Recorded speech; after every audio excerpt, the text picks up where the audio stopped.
S,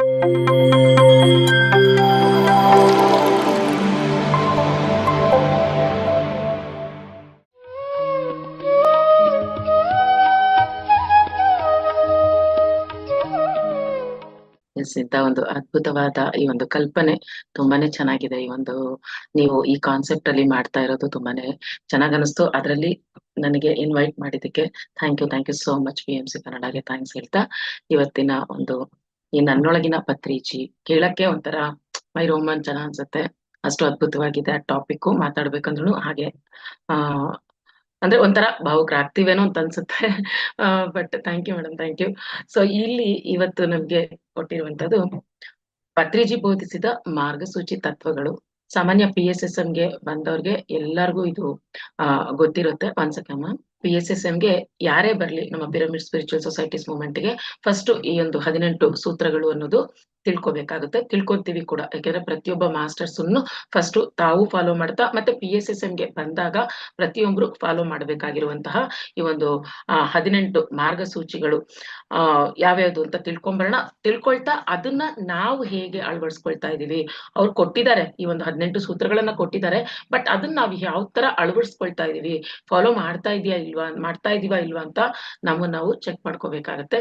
so ಈ 18 ಏನು first ನಾವು ತಿಳ್ಕೊಳ್ಳೋಣ. ಪಿರಮಿಡ್ ಮಾಸ್ಟರ್ ಎಂದು ಎನಿಸ್ಕೊಳ್ಳಲು 18 ತತ್ವಗಳನ್ನ ಅವರು ನಮ್ಮ ದಿನನಿತ್ಯದ ಆಚರಣೆಯಲ್ಲಿ ಪಾಲಿಸ್ಬೇಕು ಅಂತ ಹೇಳ್ತಾರೆ ಪತ್ರಿಜಿ ಅವರು. ಸೊ ನೋಡಿ, ಒಂದೊಂದು ಇದಕ್ಕೆ ಆಕ್ಚುಲಿ ಯಾವುದೇ ಒಂದು ಧರ್ಮ ಇಲ್ಲ. ನಮ್ಮ PSSM ಅಂದ್ರೆ ಅದಕ್ಕೊಂದು ಧರ್ಮ ಅನ್ನೋದಿಲ್ಲ.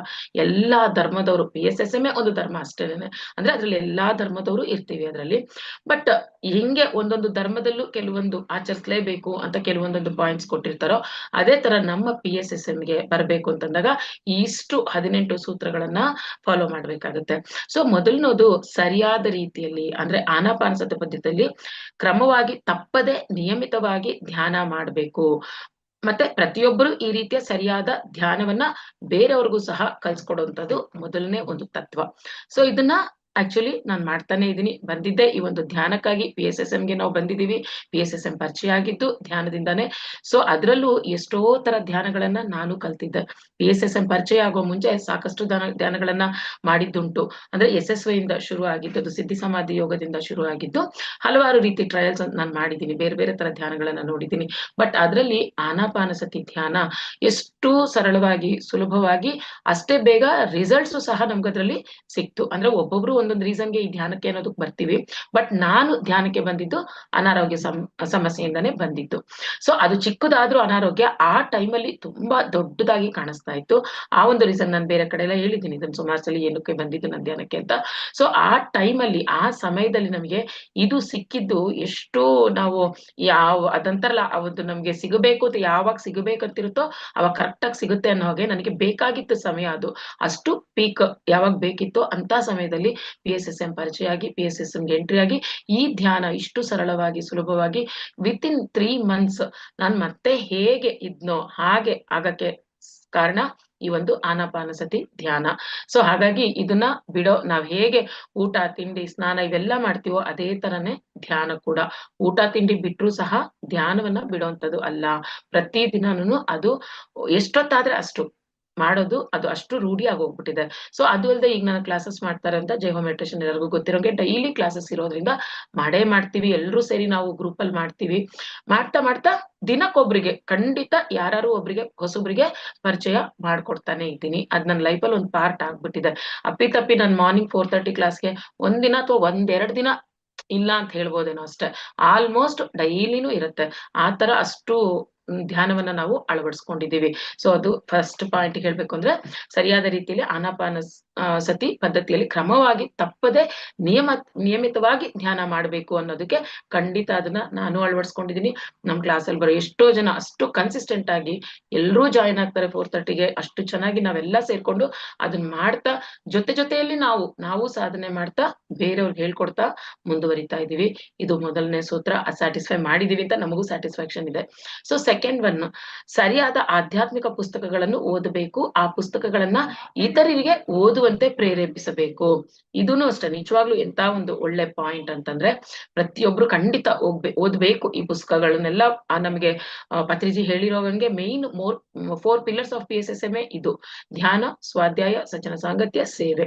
ಸೊ ಅದರಲ್ಲಿ ಈ ಸ್ವಾಧ್ಯಾಯಕ್ಕೆ ಇಷ್ಟು ಇಂಪಾರ್ಟೆನ್ಸ್ ಸರ್ ಕೊಟ್ಟಿದ್ದಾರೆ ಅಂದ್ರೆ ಅದು ಖಂಡಿತ ಅದು ಅಳವಡಿಸ್ಕೊಳ್ಳೇಬೇಕು ನಾವು. ಎಷ್ಟೋ ಜನಕ್ಕೆ ಈ ಧ್ಯಾನದಲ್ಲಿ ಜ್ಞಾನ ಸಿಗುತ್ತೆ, ಇಲ್ಲ ಅಂತಲ್ಲ, ಧ್ಯಾನದಿಂದ ಜ್ಞಾನ, ಜ್ಞಾನದಿಂದ ಮುಕ್ತಿ ಅಂತ ಹೇಳ್ತೀವಿ. ಸೊ ಧ್ಯಾನದಲ್ಲಿ ಜ್ಞಾನ ಸಿಗುತ್ತೆ, ಬಟ್ ಅದ್ರ ಜೊತೆಗೆ ಅದಕ್ಕೆ ಪೂರಕವಾಗಿ ಎಷ್ಟೋ ಸಾಧಕರು ಅವರು ಅನುಭವಿಸಿ ಅವ್ರ ಎಕ್ಸ್ಪೀರಿಯನ್ಸಸ್ ಎಷ್ಟೊಂದು ಬರ್ದಿರ್ತಾರೆ ಬುಕ್ಸ್ ಗಳ ರೂಪದಲ್ಲಿ. ಸೊ ಯಾವಾಗ ನಾವು ಆ ಬುಕ್ಸ್ಗಳನ್ನ, ಆ ಪುಸ್ತಕಗಳನ್ನ ಓದ್ತೀವಿ, ನಮ್ಮ ಜ್ಞಾನ ಇನ್ನು ಬೇಗನೆ ನಾವು ಆ ಜ್ಞಾನವನ್ನ ಪಡಿತೀವಿ. ಜೊತೆಗೆ ಅದು ನಮ್ಮ ಒಂದು ಸಾಧನೆಗೆ ಪೂರಕವಾಗಿರುತ್ತೆ, ಹೆಲ್ಪ್ ಮಾಡುತ್ತೆ, ನಮ್ಗೆ ಎಷ್ಟೊಂದು ಹೆಲ್ಪ್ ಮಾಡ್ತಾ ಹೋಗುತ್ತೆ. ನಮ್ಮೊಂದು ಸ್ಪಿರಿಚುವಲ್ ಗ್ರೋತ್ಗೆ ಅದು ಬೇಕಾಗುತ್ತೆ ಆ ಎಲ್ಲ ಸ್ವಾಧ್ಯಾಯ ಅನ್ನೋದು. ಸೊ ಹಾಗಾಗಿ ಅದನ್ನ ಸಹ ನಾನು ಅಳವಡಿಸ್ಕೊಂಡಿದೀನಿ. ಸ್ವಾಧ್ಯಾಯದಲ್ಲಿ ಬುಕ್ಸ್ ನ ಓದ್ತಾ ಇರ್ತೀನಿ. ಆ ಬುಕ್ಸ್ ಓದಿದ್ದು ನಾನಷ್ಟೇ ಇಟ್ಕೊಳ್ದೆ, ಅದನ್ನ ಮತ್ತೆ ನಾನು ನಮ್ ಕ್ಲಾಸಸ್ ಅಲ್ಲಿ ನಾನು ಮಾಡೋದೇ ಅದು. ಎಷ್ಟೋ ಬುಕ್ಸ್ ಗಳನ್ನ ನಾವು ಆ ಬುಕ್ಸ್ ರಿವ್ಯೂ ಮಾಡ್ತೀವಿ. ಬುಕ್ ರಿವ್ಯೂ ಅಂತಂದ್ರೆ ಮತ್ತೆ ಇರೋದಿದ್ದಂಗೆ ಓದೋದು ಒಂದೇ ಅಲ್ಲ, ಓದೋದಷ್ಟೇ ಅಲ್ಲ, ಆ ಓದ್ತಾ ಇದ್ರು ಓವರ್ ಆಲ್ ಸಮ್ಮರಿ ಯಾವ ತರ ಬರುತ್ತೆ. ಯಾವ್ದೇ ಒಂದು ಬುಕ್ ನಾವು ಇವಾಗ ಓದಿದ್ರೆ ನಾವು ಒಂಥರ ಅರ್ಥ ಮಾಡ್ಕೊಂತೀವಿ, ಮತ್ತೆ ಅದೇ 3 ತಿಂಗಳಾದ್ಮೇಲೆ ಓದಿದ್ರೆ ಇನ್ನೊಂದ್ ತರ ಅರ್ಥ ಮಾಡ್ಕೊಂತೀವಿ, 1 ವರ್ಷ ಆದ್ಮೇಲೆ ಓದಿದ್ರೆ ಅದ್ ಇನ್ನೊಂದ್ ತರ ಅರ್ಥ ಆಗುತ್ತೆ. ಅಂದ್ರೆ ನಮ್ ಫ್ರೀಕ್ವೆನ್ಸಿ ಜಾಸ್ತಿ ಆಗ್ತಾ ಆಗ್ತಾ ಹೋದಂಗೂನು ನಾವು ಓದಿ ಅರ್ಥ ಮಾಡ್ಕೊಳ್ಳೋ ರೀತಿನೂ ಅಲ್ಲಿ ಬದಲಾಗ್ತಾ ಇರುತ್ತೆ. ಸೊ ಇದು ತುಂಬಾನೇ ಇಂಪಾರ್ಟೆಂಟ್ ಬುಕ್ಸ್ ಓದೋದು. ಸೊ ಇದನ್ನು ಅಷ್ಟೇ ನಾನು ವೈಯಕ್ತಿಕವಾಗಿ ನಾನು ಓದ್ತಾ ಅದ್ರಲ್ಲಿ ಇರೋದನ್ನ ಅಳವಡಿಸ್ಕೊಳ್ತಾ, ಮತ್ತೆ ನಾನು ಓದಿದ್ದನ್ನ ನನ್ನ ಕ್ಲಾಸಿಗೆ ಬರುವವರಿಗೆ ಅವರಿಗೂ ಸಹ ಅದನ್ನ ಹೇಳ್ತಾ, ಅವರಿಗೂ ಅದ್ರ ಪರಿಚಯ ಮಾಡಿಸ್ತಾ, ಬುಕ್ಸ್ ತಗೊಂಡು ಓದಿ ಅಂತ ಎಷ್ಟೋ ಜನ ಬುಕ್ಸ್ ತಗೊಂಡು ಓದ್ತಾ ಇದಾರೆ. ಯಾವ್ದು ನಾವು ಸ್ವಾಧ್ಯಾಯ ಮಾಡಿರ್ತೀವೋ ನಾವು ಕ್ಲಾಸಲ್ಲಿ ಅದನ್ನ ಬುಕ್ಸ್ ತಗೊಂಡು ಓದ್ತಾ ಇದಾರೆ ಎಲ್ಲರೂ. ಇದು ಒಂದು. ಸೊ ಇದನ್ನು ಪತ್ರಿಜಿಯವ್ರು ಹೇಳಿರೋದನ್ನ ನಾನು ಅಳವಡಿಸ್ಕೊಂಡಿದೀನಿ.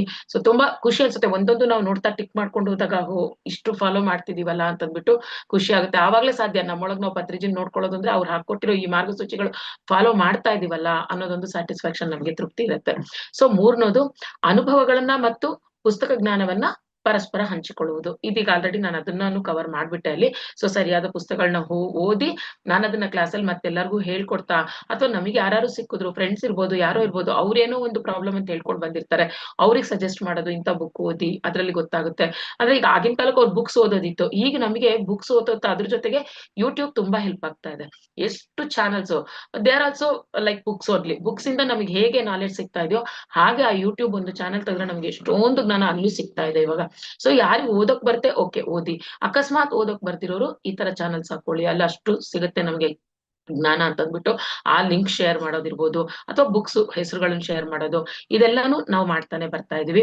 ಮತ್ತೆ ಅನುಭವಗಳನ್ನ, ಅದು ಸಜ್ಜನ ಸಾಂಗತ್ಯ, ನಮ್ಮಲ್ಲಿ ಅನುಭವಗಳನ್ನ ಶೇರ್ ಮಾಡ್ಕೊಳ್ಳೋದು ಅದನ್ನು ಡೈಲಿ ನಡೀತಾನೆ ಇರುತ್ತೆ. ಆ ವೇದಿಕೆಯಲ್ಲಿ ನಮ್ಮ ಕ್ಲಾಸ್ ಅಲ್ಲಿ ನಾವು ಜೈಹೋ ಮೆಡಿಟೇಷನ್ ಮಾಡುವಾಗ ಇದನ್ನು ಅಷ್ಟೇ ನಾವು ಪರಸ್ಪರವಾಗಿ ಅವನ್ನ ಹಂಚ್ಕೊಳ್ತಾ ಇರ್ತೀವಿ ಎಕ್ಸ್ಪೀರಿಯನ್ಸಸ್. ಇದು ತುಂಬಾ ಇಂಪಾರ್ಟೆಂಟ್ ಆಕ್ಚುಲಿ ಎಕ್ಸ್ಪೀರಿಯನ್ಸಸ್. ಕೆಲವ್ರು ಏನ್ ಮಾಡ್ತಾರೆ, ಕ್ಲಾಸ್ ಮಾಡ್ಬಿಟ್ಟು ಕ್ಲಾಸ್ ಆಗ್ತಿದಂಗೆ, ಧ್ಯಾನ ಆಗ್ತಿದಂಗೆ, ಸ್ವಾಧ್ಯಾಯ ಆಗ್ತಿದಂಗೆ ಎಷ್ಟೊಂದ್ ಜನ ಲೆಫ್ಟ್ ಆಗ್ಬಿಡ್ತಾರೆ. ಅಂದ್ರೆ ಕೆಲವ್ರಿಗೆ ಪಾಪ ಕೆಲ್ಸಕ್ಕೆ ಹೋಗುವಂತವ್ರು ಅಂತವ್ರೆಲ್ಲ ಇರ್ತಾರೆ, ಓಕೆ ಕೆಲ್ಸ ಇರೋರು. ಬಟ್ ಇಲ್ದೇ ಇರೋರು ಈ ಎಕ್ಸ್ಪೀರಿಯನ್ಸ್ ಕೇಳೋದು ತುಂಬಾನೇ ಇಂಪಾರ್ಟೆಂಟ್. ಅದು ಅವ್ರ ಜೀವನಕ್ಕೂ ಒಂದಲ್ಲ ಒಂದು ರೀತಿ ಅದೆಲ್ಲೋ ಅವರು ಅಂತದ್ರಲ್ಲೇನೆ ಅನುಭವಿಸ್ತಾ ಇರ್ತಾರೆ. ಸೊ ಆ ಸೊಲ್ಯೂಷನ್ ಬೇರೆಯವರಿಂದ ಖಂಡಿತ ಅವ್ರಿಗೆ ಸಿಗುತ್ತೆ, ಎಷ್ಟೋ ಇನ್ಸ್ಪಿರೇಷನ್ ಸಿಗುತ್ತೆ. ನಾವು ಬೇರೆಯವ್ರ ಎಕ್ಸ್ಪೀರಿಯನ್ಸ್ ಕೇಳಿದಾಗ ನಾವು ಇನ್ಸ್ಪೈರ್ ಆಗ್ತೀವಿ ಅದರಿಂದ. ಸೊ ಹಾಗಾಗಿ ಇದು ಕಡ್ಡಾಯವಾಗಿ ಎಲ್ರೂ ಮಾಡ್ಬೇಕಾಗಿರುವಂತದ್ದು. ಸೊ ನಾನು ಇದನ್ನ ಮಾಡ್ತಾ ಬಂದಿದ್ದೀನಿ, ಮಾಡ್ತಾ ಇದೀವಿ ಇದನ್ನ ನಾವು. ಇದು ಸಹ ನಾವು ಗ್ರೂಪ್ ಅಲ್ಲಿ ಎಲ್ರೂ ಜೊತೆಗೆ ಮಾಡ್ತಾ ಬಂದಿದ್ದೀವಿ. ನೆಕ್ಸ್ಟ್, ಪ್ರತಿದಿನವೂ ಸಾಧ್ಯವಾದಷ್ಟು ಹೆಚ್ಚು ಹೆಚ್ಚು ಸಮಯ ಏಕಾಂತದಲ್ಲಿ ಇರಬೇಕು. ಇದು 100%. ಎಷ್ಟು ಸಾಧ್ಯನೋ ಅಷ್ಟು. ಅದು ಆಟೋಮೆಟಿಕ್ ಆಗಿ ನಾವು ಮೆಡಿಟೇಷನ್ ಬಂದ್ಮೇಲೆ ಸುಮ್ನೆ ಮುಂಚಿನ ತರ ಟೈಮ್ ವೇಸ್ಟ್ ಮಾಡಕ್ ಇಷ್ಟ ಆಗಲ್ಲ. ಯಾರ ಜೊತೆನೂ ಗಾಸಿಪ್ ಮಾಡ್ಕೊಂಡು ಕೂರಕ್ಕೆ ಖಂಡಿತ ಇಷ್ಟ ಆಗಲ್ಲ. ಮುಂಚೆ ಅಂದ್ರೆ ಫೋನ್ಗಳು ಮಾಡ್ಬಿಟ್ರೆ ಯಾರಿಗಾದ್ರೂ ಗಂಟೆಗಟ್ಲೆ ಹರಟೆ ಕುಚ್ತಾ ಇದ್ವಿ. ಅದ್ ಏನಕ್ ಬರತ್, ನಮಗೆ ಉಪಯೋಗ ಬರುತ್ತೋ ಬರ್ತಿರ್ಲಿಲ್ವೋ ಗೊತ್ತಿಲ್ಲ, ಬಟ್ ಗಂಟೆಗಟ್ಲೆ ಮಾತಾಡ್ತಾ ಇದ್ದಂತೂ ನಿಜ. ಬಟ್ ಯಾವಾಗ ಧ್ಯಾನವನ್ನ ನಾವು ಅಳವಡಿಸ್ಕೊಂಡ್ವೋ, ಯಾವಾಗ ಇದ್ರಲ್ಲಿ ಡೀಪ್ ಆಗಿ ಹೋಗ್ತಾ ಇರ್ತೀವೋ, ನಮಗೆ ನಮ್ ಜೊತೆ ನಾವೇ ಇರ್ಬೇಕು ಅನ್ನಿಸ್ತಾ ಇರುತ್ತೆ. ಹೆಚ್ಚು ಕಾಲ ಬೇಡದಿರೋ ಮಾತುಗಳು, ಯಾರೇ ಫೋನ್ ಮಾಡಿದ್ರು ಪಾಯಿಂಟ್ ಪೆಟ್ಟು ಎಷ್ಟು ಬೇಕೋ ಅಷ್ಟು ಮಾತಾಡ್ತೀವಿ. ಅಕಸ್ಮಾತ್ ಮಾತಾಡಿದ್ವಿ ಜಾಸ್ತಿ ಅಂದ್ರೂ ಅಲ್ಲಿ ಮತ್ತೆ ಧ್ಯಾನದ ಬಗ್ಗೆನೇ ಇರುತ್ತೆ, ಅದ್ರ ಎಕ್ಸ್ಪೀರಿಯನ್ಸಸ್ ಬಗ್ಗೆ ಇರುತ್ತೆ, ಏನ್ ಕಲ್ತಿದೀವಿ ಅನ್ನೋದೇ ಮಾತಾಡ್ತಾ ಇರ್ತೀವಿ ಅಲ್ಲೂನು. ಸೊ ಇದು ಆದಷ್ಟು ನಾನು ಯಾವಾಗ ಫ್ರೀ ಟೈಮ್ ಸಿಕ್ಕಿದ್ರು ಏಕಾಂತದಲ್ಲಿ ಇರಕ್ಕೆ ಇಷ್ಟ ಆಗುತ್ತೆ. ಇನ್ನ ನಮ್ಮನ್ನ ನಾವು ತಿಳ್ಕೊಳ್ಳೋದು ಸಾಕಷ್ಟು ಇದೆ ಅಂತ ಅನ್ನಿಸ್ತಾನೆ ಇರುತ್ತೆ. ನಮ್ ಜೊತೆ ನಾವು ನಮ್ಮೊಳಗ್ ನಾವು ಹೋಗ್ತಾ ಹೋಗ್ತಾ ನಮ್ ಜೊತೆ ನಾವು, ನಮಗಿನ್ನ ಬೆಸ್ಟ್ ಫ್ರೆಂಡ್ ಯಾರು ಇಲ್ಲ ಅನ್ನೋದು ನಮಗ್ ಗೊತ್ತಾಗಿದ್ದೆ ಧ್ಯಾನಕ್ಕೆ ಬಂದ್ಮೇಲೆ. ಅಲ್ಲಿವರೆಗೂ ನಮ್ಗೆ ಏನಾರು ಅನ್ಸಿದ್ರೆ ಯಾರಿಗ್ ಹೇಳ್ಕೊಂಡ್ಬಿಡ್ಲಪ್ಪ, ಯಾರತ್ರ ಹೇಳಿ ಅಳ್ಬೇಕು, ಯಾರತ್ರ ನನ್ ಗೋಳ್ ಹೇಳ್ಕೋಬೇಕು, ಬರೀ ಈ ತರದ್ದೇ ನಮಗ್ ತಲೆಯಲ್ಲಿ ಬರ್ತಿರುತ್ತೆ. ಬಟ್ ಯಾವಾಗ ಧ್ಯಾನಕ್ಕೆ ಬಂದ್ವೋ ನಾವು, ಏನೇ ಬೇಕು ಈ ತರದ್ದು ಪ್ರಾಬ್ಲಮ್, ಒಂದು ಚಾಲೆಂಜಸ್, ಪ್ರಾಬ್ಲಮ್ ಅನ್ನಂಗೆ ಇಲ್ಲ ನಾವೀಗ. ಆಕ್ಚುಲಿ ಮೆಡಿಟೇಷನ್ ನಾವ್ ಈ ಸ್ಪಿರಿಚುಯಾಲಿಟಿಗ್ ಬಂದ್ಮೇಲೆ ಪ್ರಾಬ್ಲಮ್ ಅನ್ನೋ ವರ್ಡೇ ನಮ್ಮಿಂದ ದೂರ ಹೋಗ್ತಾ ಇದೆ. ಏನೇ ಬಂದ್ರು ಸಿಚುಯೇಷನ್ಸ್ ಅಥವಾ ಚಾಲೆಂಜಸ್ ಅಷ್ಟೇನೆ ಅಂತೀವಿ. ಸೊ ಅದು ಬಂದಿರೋದುನು ನಮ್ಮ ಒಂದು ಪುರೋಗತಿಗೆ, ನಮ್ಮ ಆತ್ಮ ಪುರೋಗತಿಗೆನೆ ಬರ್ತಾ ಇದೆ. ಇದು ನಾನೇ ಕೇಳ್ಕೊಂಡ್ ಬಂದಿರೋದು, ಅದನ್ನ ಕಲಿತೀನಿ ಅಂತ. ಸೊ ಅದ್ ಅರ್ಥ ಮಾಡ್ಕೊಂಡಾಗ, ನಮ್ ಜೊತೆ ನಾವು ಕುತ್ಕೊಂಡಾಗ, ಆ ಸೈಲೆನ್ಸ್ ಅಲ್ಲಿ ನಾವು ನಮ್ ಜೊತೆ ನಾವು ಕುತ್ಕೊಂಡಾಗ ನಮ್ಗೆ ಎಷ್ಟೊಂದು ಪ್ರತಿಯೊಂದಕ್ಕೂ ಆನ್ಸರ್ ಸಿಗ್ತಾನೆ ಹೋಗ್ತಾ ಇದೆ. ಸೊ ಇದು ಪ್ರಾಕ್ಟಿಕಲ್ ಆಗಿ ನಾನು ತುಂಬಾನೇ ಇದನ್ನ ಎಕ್ಸ್ಪೀರಿಯನ್ಸ್ ಮಾಡಿದೀನಿ. ಆದಷ್ಟುನು ಒಬ್ಳೆ ಇರೋಕ್ಕೇನೆ ಇಷ್ಟ ಪಡ್ತಾ ಇದೀನಿ ನಾನುನು ಈಗ. ಆದಷ್ಟು ಒಬ್ಳೇನೆ, ನನ್ನನ್ನ ನಾನು ಇನ್ನೂ ತಿಳ್ಕೋಬೇಕು, ಏನೋ ಇದೆ, ಇನ್ನಾನು ನಾವು ತಿಳಿಬೇಕಾಗಿರೋದು ಏನೋ ಇದೆ ಅನ್ಕೊಂಡು ಆದಷ್ಟು ನಾನು ಇದನ್ನನು ಸಹ ಫಾಲೋ ಮಾಡ್ತಾ ಇದ್ದೀನಿ. ನೆಕ್ಸ್ಟ್, ಇದು ಹುಣ್ಣಿಮೆ ದಿನ ಹೆಚ್ಚು ಹೆಚ್ಚು ಧ್ಯಾನ ಮಾಡೋದು, ಇದು ಅಷ್ಟೇ ಮಾಡ್ತಾ ಇದೀವಿ. ನಮ್ಮ ಮನೆ ಮೇಲೂನು ಪಿರಮಿಡ್ ಕಟ್ಟಿರೋದ್ರಿಂದ, ಆತ್ಮಶಕ್ತಿ ಪಿರಮಿಡ್ ಎಷ್ಟೋ ಜನಕ್ಕೆ ಗೊತ್ತಿರುತ್ತೆ. ನಾನು ಮೈಸೂರಲ್ಲಿ ನಮ್ಮ ಮನೆ ಮೇಲೂನು ಪಿರಮಿಡ್ ಕಟ್ಟಿದೀವಿ 13x13. ಸೊ ಆ ಪಿರಮಿಡ್ ಕಟ್ಟದಾಗಿಂದ ಮುಂಚೆ ನಾವು ಬೇರೆ ಕಡೆ ಹೋಗಿ ಮಾಡ್ತಾ ಇದ್ದೆ. ಕಾವೇರಿ ಪಿರಮಿಡ್ ಅಲ್ಲಿ ಮಾಡ್ತಾ ಇದ್ವಿ ಹೋಲ್ ನೈಟ್, ಆತರ ಮಾಡ್ತಾ ಇದ್ವಿ, ಅಥವಾ ಮನೇಲೆ ಮಾಡ್ತಾ ಇದ್ವಿ, ಆನ್ಲೈನ್ ಕ್ಲಾಸ್ ಅಲ್ಲಿ ಮಾಡ್ತಾ ಇದ್ವಿ. ಈಗ ನಮ್ದು ಆತ್ಮಶಕ್ತಿ ಪಿರಮಿಡ್ ಆದ್ಮೇಲೆ ಮನೆ ಮೇಲೆನೆ ಅಲ್ಲಿ ಎಷ್ಟೋ ಜನ ಬರ್ತಾರೆ, ಎಲ್ರು ಕುತ್ಕೊಂಡು ಅಲ್ಲಿನೂ ಇಡೀ ರಾತ್ರಿ ನಾವು ರಾತ್ರಿ 9ರಿಂದ ಬೆಳಗ್ಗೆ 6 ಹುಣ್ಣಿಮೆ ಧ್ಯಾನ ಅಲ್ಲಿ ಮಾಡ್ತಾ ಇದೀವಿ. ಅದ್ಭುತವಾದ ರಿಸಲ್ಟ್ಸ್. ಎಷ್ಟು ಕ್ರಾನಿಕ್ ಡಿಸೀಸಸ್ ಇರೋರು ಈ ಹುಣ್ಣಿಮೆ ಧ್ಯಾನ ಮಾಡ್ತಾ ಮಾಡ್ತಾ ತಮ್ಮಲ್ಲಿರೋ ಎಷ್ಟೋ ಹಳೇ ಒಂದು ಕಾಯಿಲೆಗಳನ್ನ ಹೋಗಿಸ್ಕೊಳ್ತಾ ಇದ್ದಾರೆ. ಹಾಗಾಗಿ ಹುಣ್ಣಿಮೆ ದಿನ ನಾನು ಎಷ್ಟು ಜಾಸ್ತಿನೋ ಅಷ್ಟು ಬೇರೆಯವ್ರಿಗೂ ಮಾಡಿಸ್ತಾ ನಾನು ಮಾಡ್ತಾ ಇದೀನಿ. ಸೊ ಆನ್ಲೈನ್ ಕ್ಲಾಸಸ್ ಅಲ್ಲೂ ನಾವು ಹುಣ್ಣಿಮೆ ಧ್ಯಾನ ಮಾಡ್ತಾ ಇದೀವಿ, ಹಾಗೆ ಪಿರಮಿಡ್ ಅಲ್ಲೂ ಸಹ ಆಫ್ಲೈನ್ ಅಲ್ಲಿ ಮಾಡ್ತಾನೆ ಬರ್ತಾ ಇದೀವಿ ಹುಣ್ಣಿಮೆ ಧ್ಯಾನನ. ನೆಕ್ಸ್ಟ್, ಔಷಧಿಗಳು ಬಳಸದೆ ಸಾಧ್ಯವಾದಷ್ಟು ಧ್ಯಾನ ಶಕ್ತಿಯಿಂದ ರೋಗಗಳನ್ನ ಉಪಶಮನ ಮಾಡ್ಕೊಳ್ಳೋದು, ಇದೊಂದು ಅದ್ಭುತನೇ ನಿಜವಾಗ್ಲು. ಆಕ್ಚುಲಿ ಹೇಳ್ಬೇಕು ಅಂದ್ರೆ, ನಾನ್ ಚಿಕ್ಕವಳಿಂದಾನು ನಮ್ ತಾಯಿ ಮನೇಲಿ ಯಾವ ತರ ಅಂದ್ರೆ, ನಮಗೆ ಏನೇ ಬಂದ್ರು ಬರ್ತಿರ್ಲಿಲ್ಲ. ಆಕ್ಚುಲಿ ಟಚ್ವುಡ್ ನಮ್ಗೆ ಯಾರಿಗೂ ಏನಿಗೂ ಹೆಲ್ತ್ ಇಶ್ಯೂಸ್ ಬರ್ತಿರ್ಲಿಲ್ಲ, ಗೊತ್ತೂ ಇರ್ಲಿಲ್ಲ ನಮ್ಗೆ ದೊಡ್ಡ ದೊಡ್ಡ ಹೆಲ್ತ್ ಇಶ್ಯೂಸ್. ಎಷ್ಟೋ ಕಾಯಿಲೆಗಳ ಹೆಸರು ನನಗೆ ಮದುವೆ ಆಗಿ ಬಂದ್ಮೇಲೆ ಇವಾಗ ಗೊತ್ತಾಗ್ತಾ ಇದೆ. ಮುಂಚೆ ನಮ್ಗೆ ಏನು ಗೊತ್ತಿಲ್ಲ ಕಾಯಿಲೆಗಳಂದ್ರೆ, ಗೊತ್ತಾಗ್ತಾ ಬರೀ ಶೀತ ಕೆಮ್ಮು ಅಲ್ಲಲ್ ತಲೆನೋವು ಅಷ್ಟು ಬಿಟ್ರೆ ನಮ್ಗೆ ಇನ್ನೇನು ಆ ತರದ್ ಆಗ್ತಿರ್ಲಿಲ್ಲ. ಅಂತದಾದ್ರೂನು ನಮ್ಮನೇಲಿ ಯಾವ ತರ ಇತ್ತು, ನಮ್ ಪೇರೆಂಟ್ಸ್ ಮನೆ ಔಷಧಿಗಳನ್ನ ಮಾಡ್ತಾ ಇದ್ರು. ಡಾಕ್ಟರ್ ಹತ್ರ ಹೋಗೋದಂದ್ರೆ ತುಂಬಾ ಅಂದ್ರೆ ತುಂಬಾ ರೇರ್. ಹೋಗಿದ್ ಯಾವಾಗ, ನಾನ್ ಪ್ರೆಗ್ನೆಂಟ್ ಅಲ್ಲಿರುವಾಗ, ಆ ಟೈಮಲ್ಲಿ ಅಷ್ಟೇನೆ ಚೆಕಪ್ ಹೋಗ್ತಾ ಇದ್ದು. ಅಂತದ್ ಬಿಟ್ರೆ ಇನ್ ಯಾವ್ದೇ ಇದಕ್ಕೂ ನಾವು ಮನೆ ಔಷಧಿಗಳನ್ನ ಬಳಸ್ತಾ ಇದ್ವಿ. ಅದು ಚಿಕ್ಕ ಪುಟ್ಟದು ಶೀತ ಕೆಮ್ಮು ಇಷ್ಟೇ ಗೊತ್ತಿದ್ದು. ಇನ್ ಧ್ಯಾನಕ್ ಬಂದ್ಮೇಲಂತೂ ಇದ್ದಿದ್ದು ಸರಿ, ಆ ಶೀತ ಕೆಮ್ಮುಗುನು ಅದನ್ನು ಏನು ಹಾಕೊಳ್ದೇನೇನೆ ಹಾಗೇನೇನೆ ಈಗ ನಮಗೆ ಗೊತ್ತಿಲ್ದಂಗ ಅದು ಹೀಲ್ ಆಗೋಗ್ತದೆ. ಎಷ್ಟೇ ಕೆಮ್ಮು ಬರ್ಲಿ ಏನೇ ಬರ್ಲಿ ಹೋಗುತ್ತೆ ನಿಧಾನಕ್ಕೆ ಹೋಗುತ್ತೆ ಅನ್ಕೊಂಡು ಆರಾಮಾಗಿ ಇರ್ತಾ ಹಾಗೇನೆ ಹೀಲ್ ಮಾಡ್ಕೊಂತಾ ಇದೀನಿ. ಖಂಡಿತ ಅದಂತೂ 100% ಆಗ್ತಾ ಇದೆ ಅದು. ಸೊ ಯಾಕಂದ್ರೆ ನಾನು ಬಂದಿದ್ದೆ ಆ ಒಂದು ಹೆಲ್ತ್ ಇಶ್ಯೂಸ್ ಇಂದ ಅಂತಂದಾಗ, ಹೆಲ್ತ್ ಇಶ್ಯೂ ಇಂದ ಬಂದಿದ್ದು. ಸೊ ಅದೂನು ಆ ಧ್ಯಾನದಲ್ಲೇ ನನಗೆ 3 monthsಗೆ ನಾನಾದೆ. ಮತ್ತೆ ನಾನು ಏನ್ ಇದ್ನೋ ಮುಂಚೆ ಅದು ನಾನಾಗಕ್ಕೆ ಕಾರಣ ಆಗಿದ್ದು ಈ ಧ್ಯಾನ.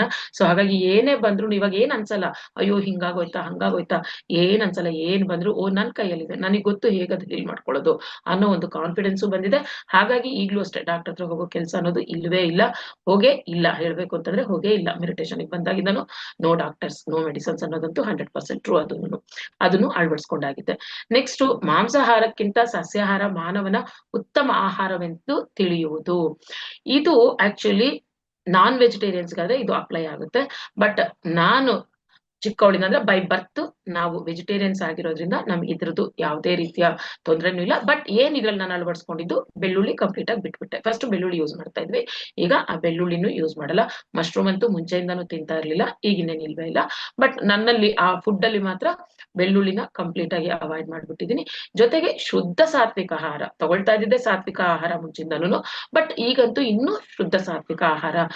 ಆಟೋಮೆಟಿಕ್ ಅದ್ ಹೆಂಗಾಗುತ್ತೆ ಅಂತಂದ್ರೆ, ಮೆಡಿಟೇಷನ್ ಮಾಡುವಾಗ ಎಕ್ಸ್ಪೀರಿಯನ್ಸ್ ಇರೋರಿಗೆ ಗೊತ್ತಾಗುತ್ತೆ, ಎಲ್ಲೂ ಹೊರಗಡೆ ತಿನ್ನಕ್ ಮನ್ಸ್ ಬರಲ್ಲ. ನಾವು ಅಷ್ಟು ಅದು ಹೆಂಗೆ ಅಂತ ಗೊತ್ತಿಲ್ಲ, ಬೇಕು ಅಂತ ಅವಾಯ್ಡ್ ಮಾಡಿಲ್ಲ, ಬಟ್ ಅನ್ಸಲ್ಲ. ಹೊರಗಡೆ ಹೋದ್ರೆ ಹೊರಗಡೆ ತಿನ್ಬೇಕ್ ಅನ್ಸಲ್ಲ. ಇನ್ ಕೇಸ್ ಇವಾಗ ರಿಸೆಪ್ಷನ್ಗೆಲ್ಲ ಹೋದ್ರೆ, ಮದ್ವೆಗಳಿಗೆ ಹೋದ್ರೆ, ರಿಸೆಪ್ಷನ್ಸ್ಗೆ ಹೋದ್ರೆ, ಆ ಸ್ಮೆಲ್ ಅಲ್ಲಿ ಬಂತೋದ್ರೆ ಎಂಟರ್ ಆಗ್ತಿದಂಗೆ ಅಲ್ಲೇ ಹೊಟ್ಟೆ ತೊಳ್ಸಕ್ ಶುರು ಆಗೋಗುತ್ತೆ. ಅಷ್ಟು ಆ ತರ ಆಗೋಗ್ಬಿಟ್ಟಿದೆ ಇವಾಗ. ಅದು ಆಟೋಮೆಟಿಕ್, ಯಾರು ನಾನ್ ಮಾಡ್ಲೇಬೇಕು ಅಂತ ಆಗ್ತಿಲ್ಲ, ಅದೇ ನ್ಯಾಚುರಲಿ ಆ ತರ ಆಗೋಗ್ತಾ ಇದೆ.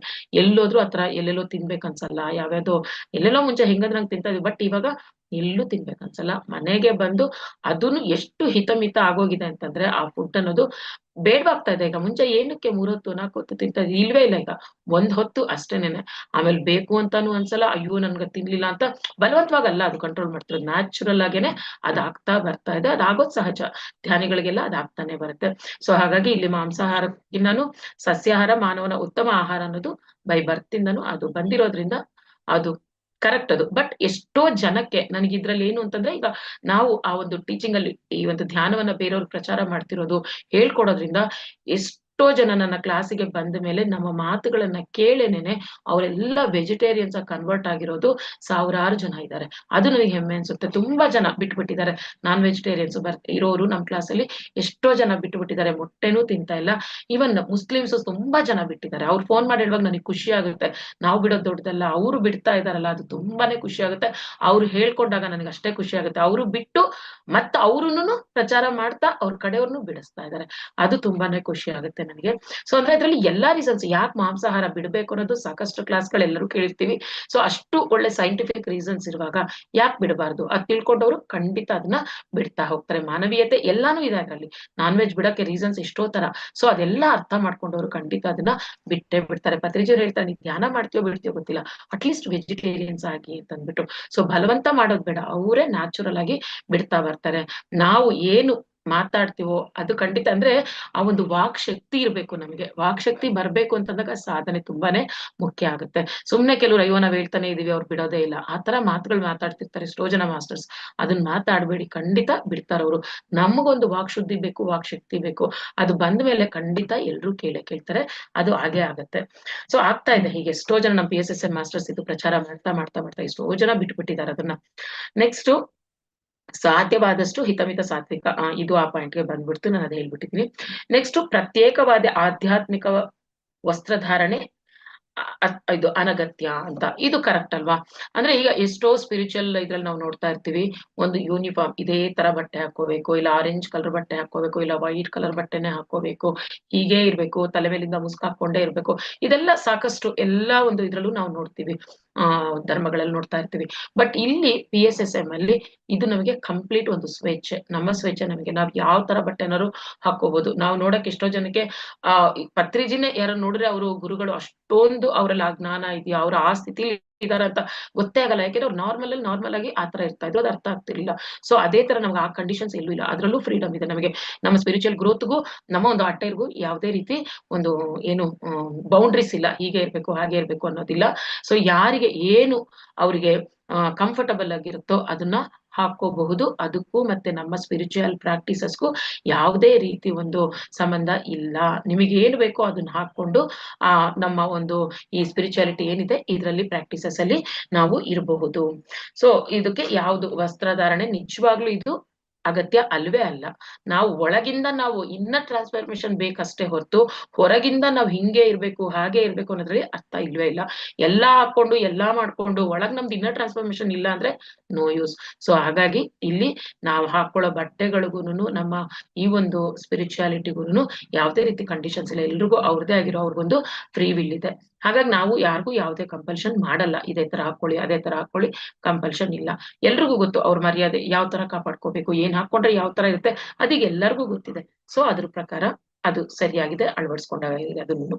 ನೆಕ್ಸ್ಟ್ ಚಿಕ್ಕ ವಯಸ್ಸಿನಿಂದಲೇ ಮಕ್ಕಳಿಗೆ ಆಧ್ಯಾತ್ಮಿಕ ಅಂದರೆ ಧ್ಯಾನ ಶಿಕ್ಷಣ ಕೊಡೋದು, ಇದು ಎಷ್ಟು ಖುಷಿ ಆಗುತ್ತೆ ಹೇಳ್ಕೊಳಕ್ಕೆ. ಚಿಕ್ಕನಿಂದ ಕೊಡ್ಬೇಕು ಅನ್ನೋದು ಎಷ್ಟು ಇದು ಆಟೋಮ್ಯಾಟಿಕ್ ಆಗಿ ಹೆಂಗ್ ಬಂತು ಅಂತಂದ್ರೆ, ನನಗಿದು ಸಣ್ಣವರಿಂದ ನನ್ನ ಮಗಳು ಸಹ ಚಿಕ್ಕವಳಿಂದಾನೇನೆ ಅವಳುನು ಈ ಫೀಲ್ಡ್ಗೆ ಬಂದ್ಲು ಮೆಡಿಟೇಷನ್ಗೆ.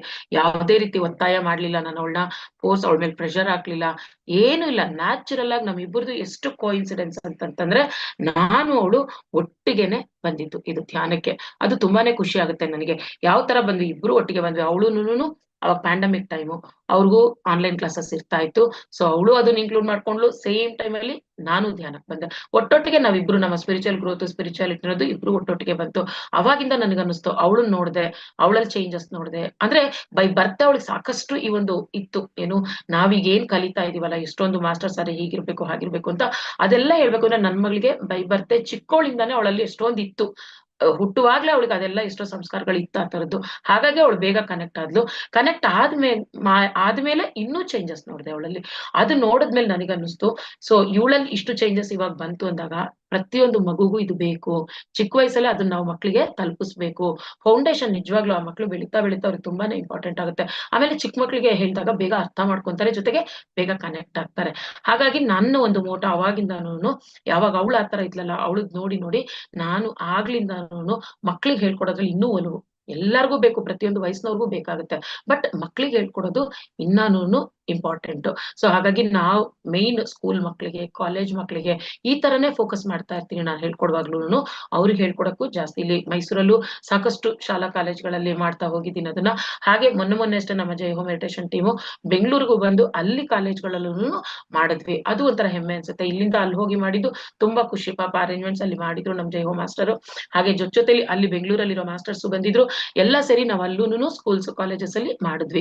ಸೊ ಇಲ್ಲಿ ಎಷ್ಟೋ ಜನ ಮಾಸ್ಟರ್ಸ್ ನಮ್ ಕ್ಲಾಸಿಗೆ ಬರೋರೆಲ್ಲರೂ ಅವರು ಅಷ್ಟೇ ಅವ್ರ ಸರೌಂಡಿಂಗ್ಸ್ ಅಲ್ಲಿರೋ ಸ್ಕೂಲ್ಗಳಿಗೆ ಹೋಗಿ ಮಾಡ್ತಾರೆ. ಎಷ್ಟೋ ಫೋಟೋಸ್ ಹಾಕ್ತಾ ಇರ್ತಾರೆ ಅವ್ರುಗಳು ಮಾಡಿರೋದೆಲ್ಲ. ಸೊ ಇದು ಒಂದು ನಿಜವಾಗ್ಲೂ ಇದು ಬೇಕು ಮಕ್ಳಿಗೆ ಅನ್ನೋದು ತುಂಬಾ ಇಂಪಾರ್ಟೆಂಟ್. ಪ್ರತಿಯೊಂದು ಮಗುವಿಗೂ ನಾವು ಈ ಒಂದು ಧ್ಯಾನವನ್ನ ಹೇಳ್ಕೊಡೋದು ಚಿಕ್ಕ ವಯಸ್ಸಿನಿಂದ. ಆಧ್ಯಾತ್ಮಿಕ ಆ ಒಂದು ಚಿಕ್ಕ ವಯಸ್ಸಿನಿಂದಲೇ ಮಕ್ಕಳಿಗೆ ಆಧ್ಯಾತ್ಮಿಕ ಅಂದ್ರೆ ಧ್ಯಾನ ಶಿಕ್ಷಣ ಕೊಡೋದು ತುಂಬಾನೇ ಮುಖ್ಯ. ಯಾಕಂದ್ರೆ ಸ್ಕೂಲ್ಗಳಲ್ಲಿ ಎಲ್ಲಾ ರೀತಿ ಜ್ಞಾನವನ್ನ ಹೇಳ್ಕೊಟ್ಟಿರ್ತಾರೆ. Science, social, maths, Kannada, English ಎಲ್ಲ ಹೇಳ್ಕೊಟ್ಟಿರ್ತಾರೆ. ಬಟ್ ಈ ಆತ್ಮಜ್ಞಾನ ಅನ್ನೋದು ಯಾವ ಸ್ಕೂಲಲ್ಲೂ ಯಾವ ಮಕ್ಳಿಗೂ ಯಾರು ಹೇಳ್ಕೊಡಲ್ಲ. ಬಟ್ ಬೇಕಾಗಿರೋದು ಅದೇ ಇಂಪಾರ್ಟೆಂಟ್. ಈ ಒಂದು ಫಿಸಿಕಲ್ ಲೈಫ್ ಅಲ್ಲಿ ನಾವು ಚೆನ್ನಾಗಿರ್ಬೇಕು ಅಂತಂದ್ರೆ ಪ್ರತಿಯೊಂದು ಮಗುನು ಆಧ್ಯಾತ್ಮಿಕ ಜ್ಞಾನವನ್ನ ಹೊಂದಿರ್ಲೇಬೇಕು. ಹಾಗಾಗಿ ನಾವಿದು ಅಲ್ಲೆಲ್ಲೂ ಸ್ಕೂಲ್ಗಳಲ್ಲಿ ಹೇಳ್ಕೊಡದೇ ಇರೋದ್ರಿಂದ ನಾವ್ ಇದನ್ನ ಹೆಚ್ಚು ಹೆಚ್ಚು ಪ್ರಚಾರ ಮಕ್ಳಿಗೆ ಮಾಡ್ತಾ ಮಕ್ಳಿಗೆ ಹೇಳ್ಕೊಡ್ಬೇಕು ಅನ್ನೋದು ತುಂಬಾನೇ ಇಂಪಾರ್ಟೆಂಟ್. ಓಕೆ, ನೆಕ್ಸ್ಟ್ ನಾನು ಸಾರಿ 6ನೇ ಪಾಯಿಂಟ್ ಬಿಟ್ಟಿದ್ದೀನಿ. ಪಿರಮಿಡ್ ಶಕ್ತಿಯನ್ನು ಅನೇಕ ವಿಧವಾಗಿ ಉಪಯೋಗಿಸಿಕೊಳ್ಳಬಹುದು, ಅದೊಂದು ಬಿಟ್ಟಿದ್ದೆ 6th ಪಾಯಿಂಟ್. ಸೊ ಇಲ್ಲಿ ಎಸ್ ನಿಜವಾಗ್ಲೂ ಪತ್ರಿಜಿ ಅವರು ನಮ್ಮ ಆನಾಪಾನಸತಿ ಧ್ಯಾನದ ಜೊತೆ ಈ ಪಿರಮಿಡ್ ಶಕ್ತಿಯನ್ನ ಸೇರಿಸ್ಕೊಂಡು ಅದನ್ನ ಅದ್ರ ಜೊತೆಗೆ ಅಳವಡಿಸ್ಕೊಟ್ರು. ಪಿರಮಿಡ್ ಅಲ್ಲಿ ಒಂದು ಸೈಂಟಿಫಿಕ್ ರೀಸನ್ಸ್ ಸಾಕಷ್ಟಿದೆ ಅದಕ್ಕೆ. ಸೈಂಟಿಫಿಕಲಿ ನಾವ್ ಹೇಳ್ಬೇಕು ಅಂತಂದ್ರೆ ಪಿರಮಿಡ್ ಶಕ್ತಿ ಎಲ್ರಿಗೂ ಗೊತ್ತೇ ಇದೆ. ಸೊ ಹಾಗಾಗಿ ಆ ಪಿರಮಿಡ್ ಶಕ್ತಿನ ಈ ಒಂದು ಸೈನ್ಸ್ ಆಫ್ ಮೆಡಿಟೇಷನ್ ಜೊತೆ, ಇದು science of pyramid, science of meditation ಅವೆರಡು ಸೇರಿದಾಗ ಅದ್ಭುತವಾಗಿ ನಮಗೆ ರಿಸಲ್ಟ್ಸ್ ಕೊಡ್ತಾ ಇರೋದು ನಾವೆಲ್ಲ ಪ್ರಾಕ್ಟಿಕಲ್ ಆಗಿ ನೋಡಿದೀವಲ್ವಾ. ಸೊ ಇದನ್ನ ನಾನು ಎಲ್ಲಾ ಕಡೆನೂ ಆದಷ್ಟು, ಇವಾಗ ನಾ ಹೇಳ್ದಂಗೆ ಮನೆ ಮೇಲೆ ಆಲ್ರೆಡಿ ಪಿರಮಿಡ್ ಇರೋದಕ್ಕೆ ಆ ಇಫೆಕ್ಟ್ ಅನ್ನೋದು ನನಗೆ ಗೊತ್ತಾಗ್ತಾ ಇದೆ. ಮನೆ ಮೇಲೆ ಪಿರಮಿಡ್ ಇರೋದ್ರಿಂದ ಅದು ಎಷ್ಟು ಇಫೆಕ್ಟಿವ್ ಆಗಿದೆ. ಜೊತೆಗೆ ಆ ಪಿರಮಿಡ್ ಬಂದಾಗಿಂದ ಇನ್ನ ನನ್ನ ಡ್ಯೂಟೀಸ್ ನಿಜವಾಗ್ಲೂ ಹೇಳ್ಬೇಕಂದ್ರೆ ಜಾಸ್ತಿ ಆಗ್ತಾ ಬರ್ತಾ ಇದೆ. ಅದು ಮಾಡ್ಬೇಕು, ಇದು ಮಾಡ್ಬೇಕು, ಅದು ಜ್ಞಾಪಿಸ್ತಾ ಇದೆ ಹೇಳ್ಬೇಕು ಅಂದ್ರೆ. ಅದು ಬಂದಾಗಿಂದ ತುಂಬಾನೇ ಇನ್ನ ಈ ಒಂದು ಯಾವ ತರ ನಾವು ಸ್ಪಿರಿಚುಯಲಿ ಗ್ರೋ ಆಗ್ಬೇಕು ಅನ್ನೋದಕ್ಕೆ ನಮಗದು ಮಾರ್ಗದರ್ಶನ ನೀಡ್ತಾನೆ ಇದೆ ಇಂಡೈರೆಕ್ಟ್ ಆಗಿ ಅಂತ ಅನ್ನಿಸ್ತಾ ಇದೆ. ಜೊತೆಗೆ ಅದು ಪಿರಮಿಡ್ಸ್ ಆರ್ ಅದು ಒಂದು ಏನು power house of cosmic energy ಅಂತ ಹೇಳ್ತೀವಿ ನಾವು, ಅದು 100% ಟ್ರೂ. ಬರೀ ನಾವು ಪಿರಮಿಡ್ ಕ್ಯಾಪ್ ಹಾಕೊಂಡ್ರು ಎಷ್ಟೋ ನಮಗೆ ಇಫೆಕ್ಟಿವ್ ಆಗಿರುತ್ತೆ. ಅಂತದ್ರಲ್ಲಿ ಆ ಪಿರಮಿಡ್ ಕೆಳಗೆ ಕೂತ್ಕೊಂಡು ಮಾಡುವಾಗ ನಮಗೆ ಆ ಫ್ಲೋ ಅನ್ನೋದು, ಆ ಎನರ್ಜೀಸ್, ಆ ವೈಬ್ರೇಷನ್ಸ್ ನಾವು ಅದ್ಭುತವಾಗಿ ಫೀಲ್ ಮಾಡ್ಬೋದು. ಮತ್ತೆ ಪಿರಮಿಡ್ ಅಲ್ಲಿ ಆ ಒಂದೊಂದು ಕಾರ್ನರ್ ಅಲ್ಲಿ ಕೂತ್ಕೊಂಡು ಮಾಡಿದಾಗ ಒಂದೊಂದು ಇಫೆಕ್ಟ್ ಬರುತ್ತೆ. ಆ ಎಕ್ಸ್ಪೆರಿಮೆಂಟ್ಸ್ ನಾನು ಸಾಕಷ್ಟು ಮಾಡಿದೆ ಪಿರಮಿಡ್ ಕೆಳಗಡೆ. ಸೊ ಹಾಗೆ ಆ ಒಂದು ಆ ಎನರ್ಜಿ, ಆ ಫ್ಲೋ, ಟಾರ್ನೆಡೋ ತರ ಫ್ಲೋ ಆಗೋದು ನಾವ್ ಎಷ್ಟು ಚೆನ್ನಾಗಿ ಫೀಲ್ ಆಗ್ಬೋದು ಅಂದ್ರೆ ಪಿರಮಿಡ್ ಕೆಳಗಡೆ ಅಷ್ಟು ಚೆನ್ನಾಗಿ ಫೀಲ್ ಮಾಡ್ಬೋದು ಅದನ್ನ. ಸೊ ಆ ಪಿರಮಿಡ್, ಆ ಸೈನ್ಸ್ ಆಫ್ ಪಿರಮಿಡ್ ಗೊತ್ತಾದ್ಮೇಲೆ ಮ್ಯಾಕ್ಸಿಮಮ್ ನಾವು ಆ ಪಿರಮಿಡ್ಸ್ ಎಲ್ಲೆಲ್ಲಿ ಯೂಸ್ ಮಾಡ್ಕೋಬೇಕು ಅಲ್ಲೆಲ್ಲ ನಾನು ಯೂಸ್ ಮಾಡ್ತಾನೆ ಬರ್ತಾ ಇದ್ದೀನಿ. ವಾಟರ್ ಪ್ಯೂರಿಫೈಯರ್ ಮೇಲೆ, ನಿಜ ಆ ಕೆಂಟ್ ಮೇಲೆ, ವಾಟರ್ ಪ್ಯೂರಿಫೈಯರ್ ಮೇಲೆ ಇಟ್ಟಾಗ ನಾವು ಎವ್ರಿ ಇಯರ್ಲಿ ಒನ್ಸ್ ನಾವು ಆ ಕಾಯಿಲ್ಸ್ ನ ಚೇಂಜ್ ಮಾಡ್ಬೇಕು, ಫಿಲ್ಟರ್ ಕಾಯಿಲ್ಸ್. ಬಟ್ ನಾನು ಯಾವಾಗ ಪಿರಮಿಡ್ ಅದ್ರ ಮೇಲೆ ಇಡ್ತಾ ಇದ್ದೀನೋ 1.5 years ಮೇಲೆನೆ ಬರ್ತಾ ಇದೆ ಕಾಯಿಲ್. ನಿಯರ್ಲಿ 2 years ಬರ್ತಾ ಇದೆ ಕಾಯಿಲ್ಸ್ ಚೇಂಜ್ ಮಾಡ್ತಿರೋದು. 1.5 year to 2 years ಒನ್ಸ್ ಮಾಡ್ತಾ ಇದೀವಿ ಈಗ. ಮುಂಚೆ ಇಯರ್ಲಿ ಒನ್ಸ್ ಮಾಡ್ತಾ ಇದ್ದಿದ್ದು. ಮತ್ತೆ ಫ್ರಿಡ್ಜ್ ಮೇಲೆ ಇಡುವಂತದ್ದು, ಆಮೇಲೆ 2 wheelers ಗೆ ಆ ಪಿರಮಿಡ್ ಹಾಕೋದು, ಆ ಕಾರ್ಗಳಲ್ಲಿ ಪಿರಮಿಡ್ ಗಳು ಯೂಸ್ ಮಾಡೋದು, ಪಿರಮಿಡ್ ವಾಟರ್, ಆ ವಾಟರ್ ಸ್ಟ್ರಕ್ಚರ್ಡ್ ವಾಟರ್ ನ ಕುಡಿಯುವಂತದ್ದು. ಸೊ ಇದೆಲ್ಲ ಸಾಕಷ್ಟು ಬೆನಿಫಿಟ್ಸ್ ಇದೆ. ಎಷ್ಟು ಸಾಧ್ಯನೋ ಅಷ್ಟು ಪಿರಮಿಡ್ಸ್ ನ ಯೂಸ್ ಮಾಡ್ತಾ ಇದ್ದೀನಿ. ಪಿಲ್ಲೋ ನಮ್ಮ ಆ ಒಂದು ಮಂಚದ ಪಕ್ಕ ಇಟ್ಕೊಳ್ಳುವಂಥದ್ದು, ಮಂಚದ ಕೆಳಗಡೆ ಇಟ್ಕೊಳ್ಳೋದು, ಮೇನ್ ವಾಟರ್, ಆ ಒಂದು ಪಿರಮಿಡ್ ಇಟ್ಟಿರುವಂತಹ ನೀರು ಕುಡಿಯೋದು ತುಂಬಾನೇ ನಮ್ಗದು ಚೆನ್ನಾಗಿ ಅನ್ನಿಸ್ತಾ ಇದೆ, ಯೂಸ್ ಆಗ್ತಾ ಇದೆ. ಸೊ ಆ ತರ ಮತ್ತೆ ಈ ಒಂದು ಮಕ್ಕಳಿಗೆ ಐ ಪಿರಮಿಡ್ ಅದನ್ನು ಎಕ್ಸ್ಪೆರಿಮೆಂಟ್ ಮಾಡಿದೀನಿ, ಚೆನ್ನಾಗಿ ವರ್ಕ್ ಆಗಿದೆ ಮಕ್ಳಿಗೆ ಕೊಡೋದ್ರಿಂದ.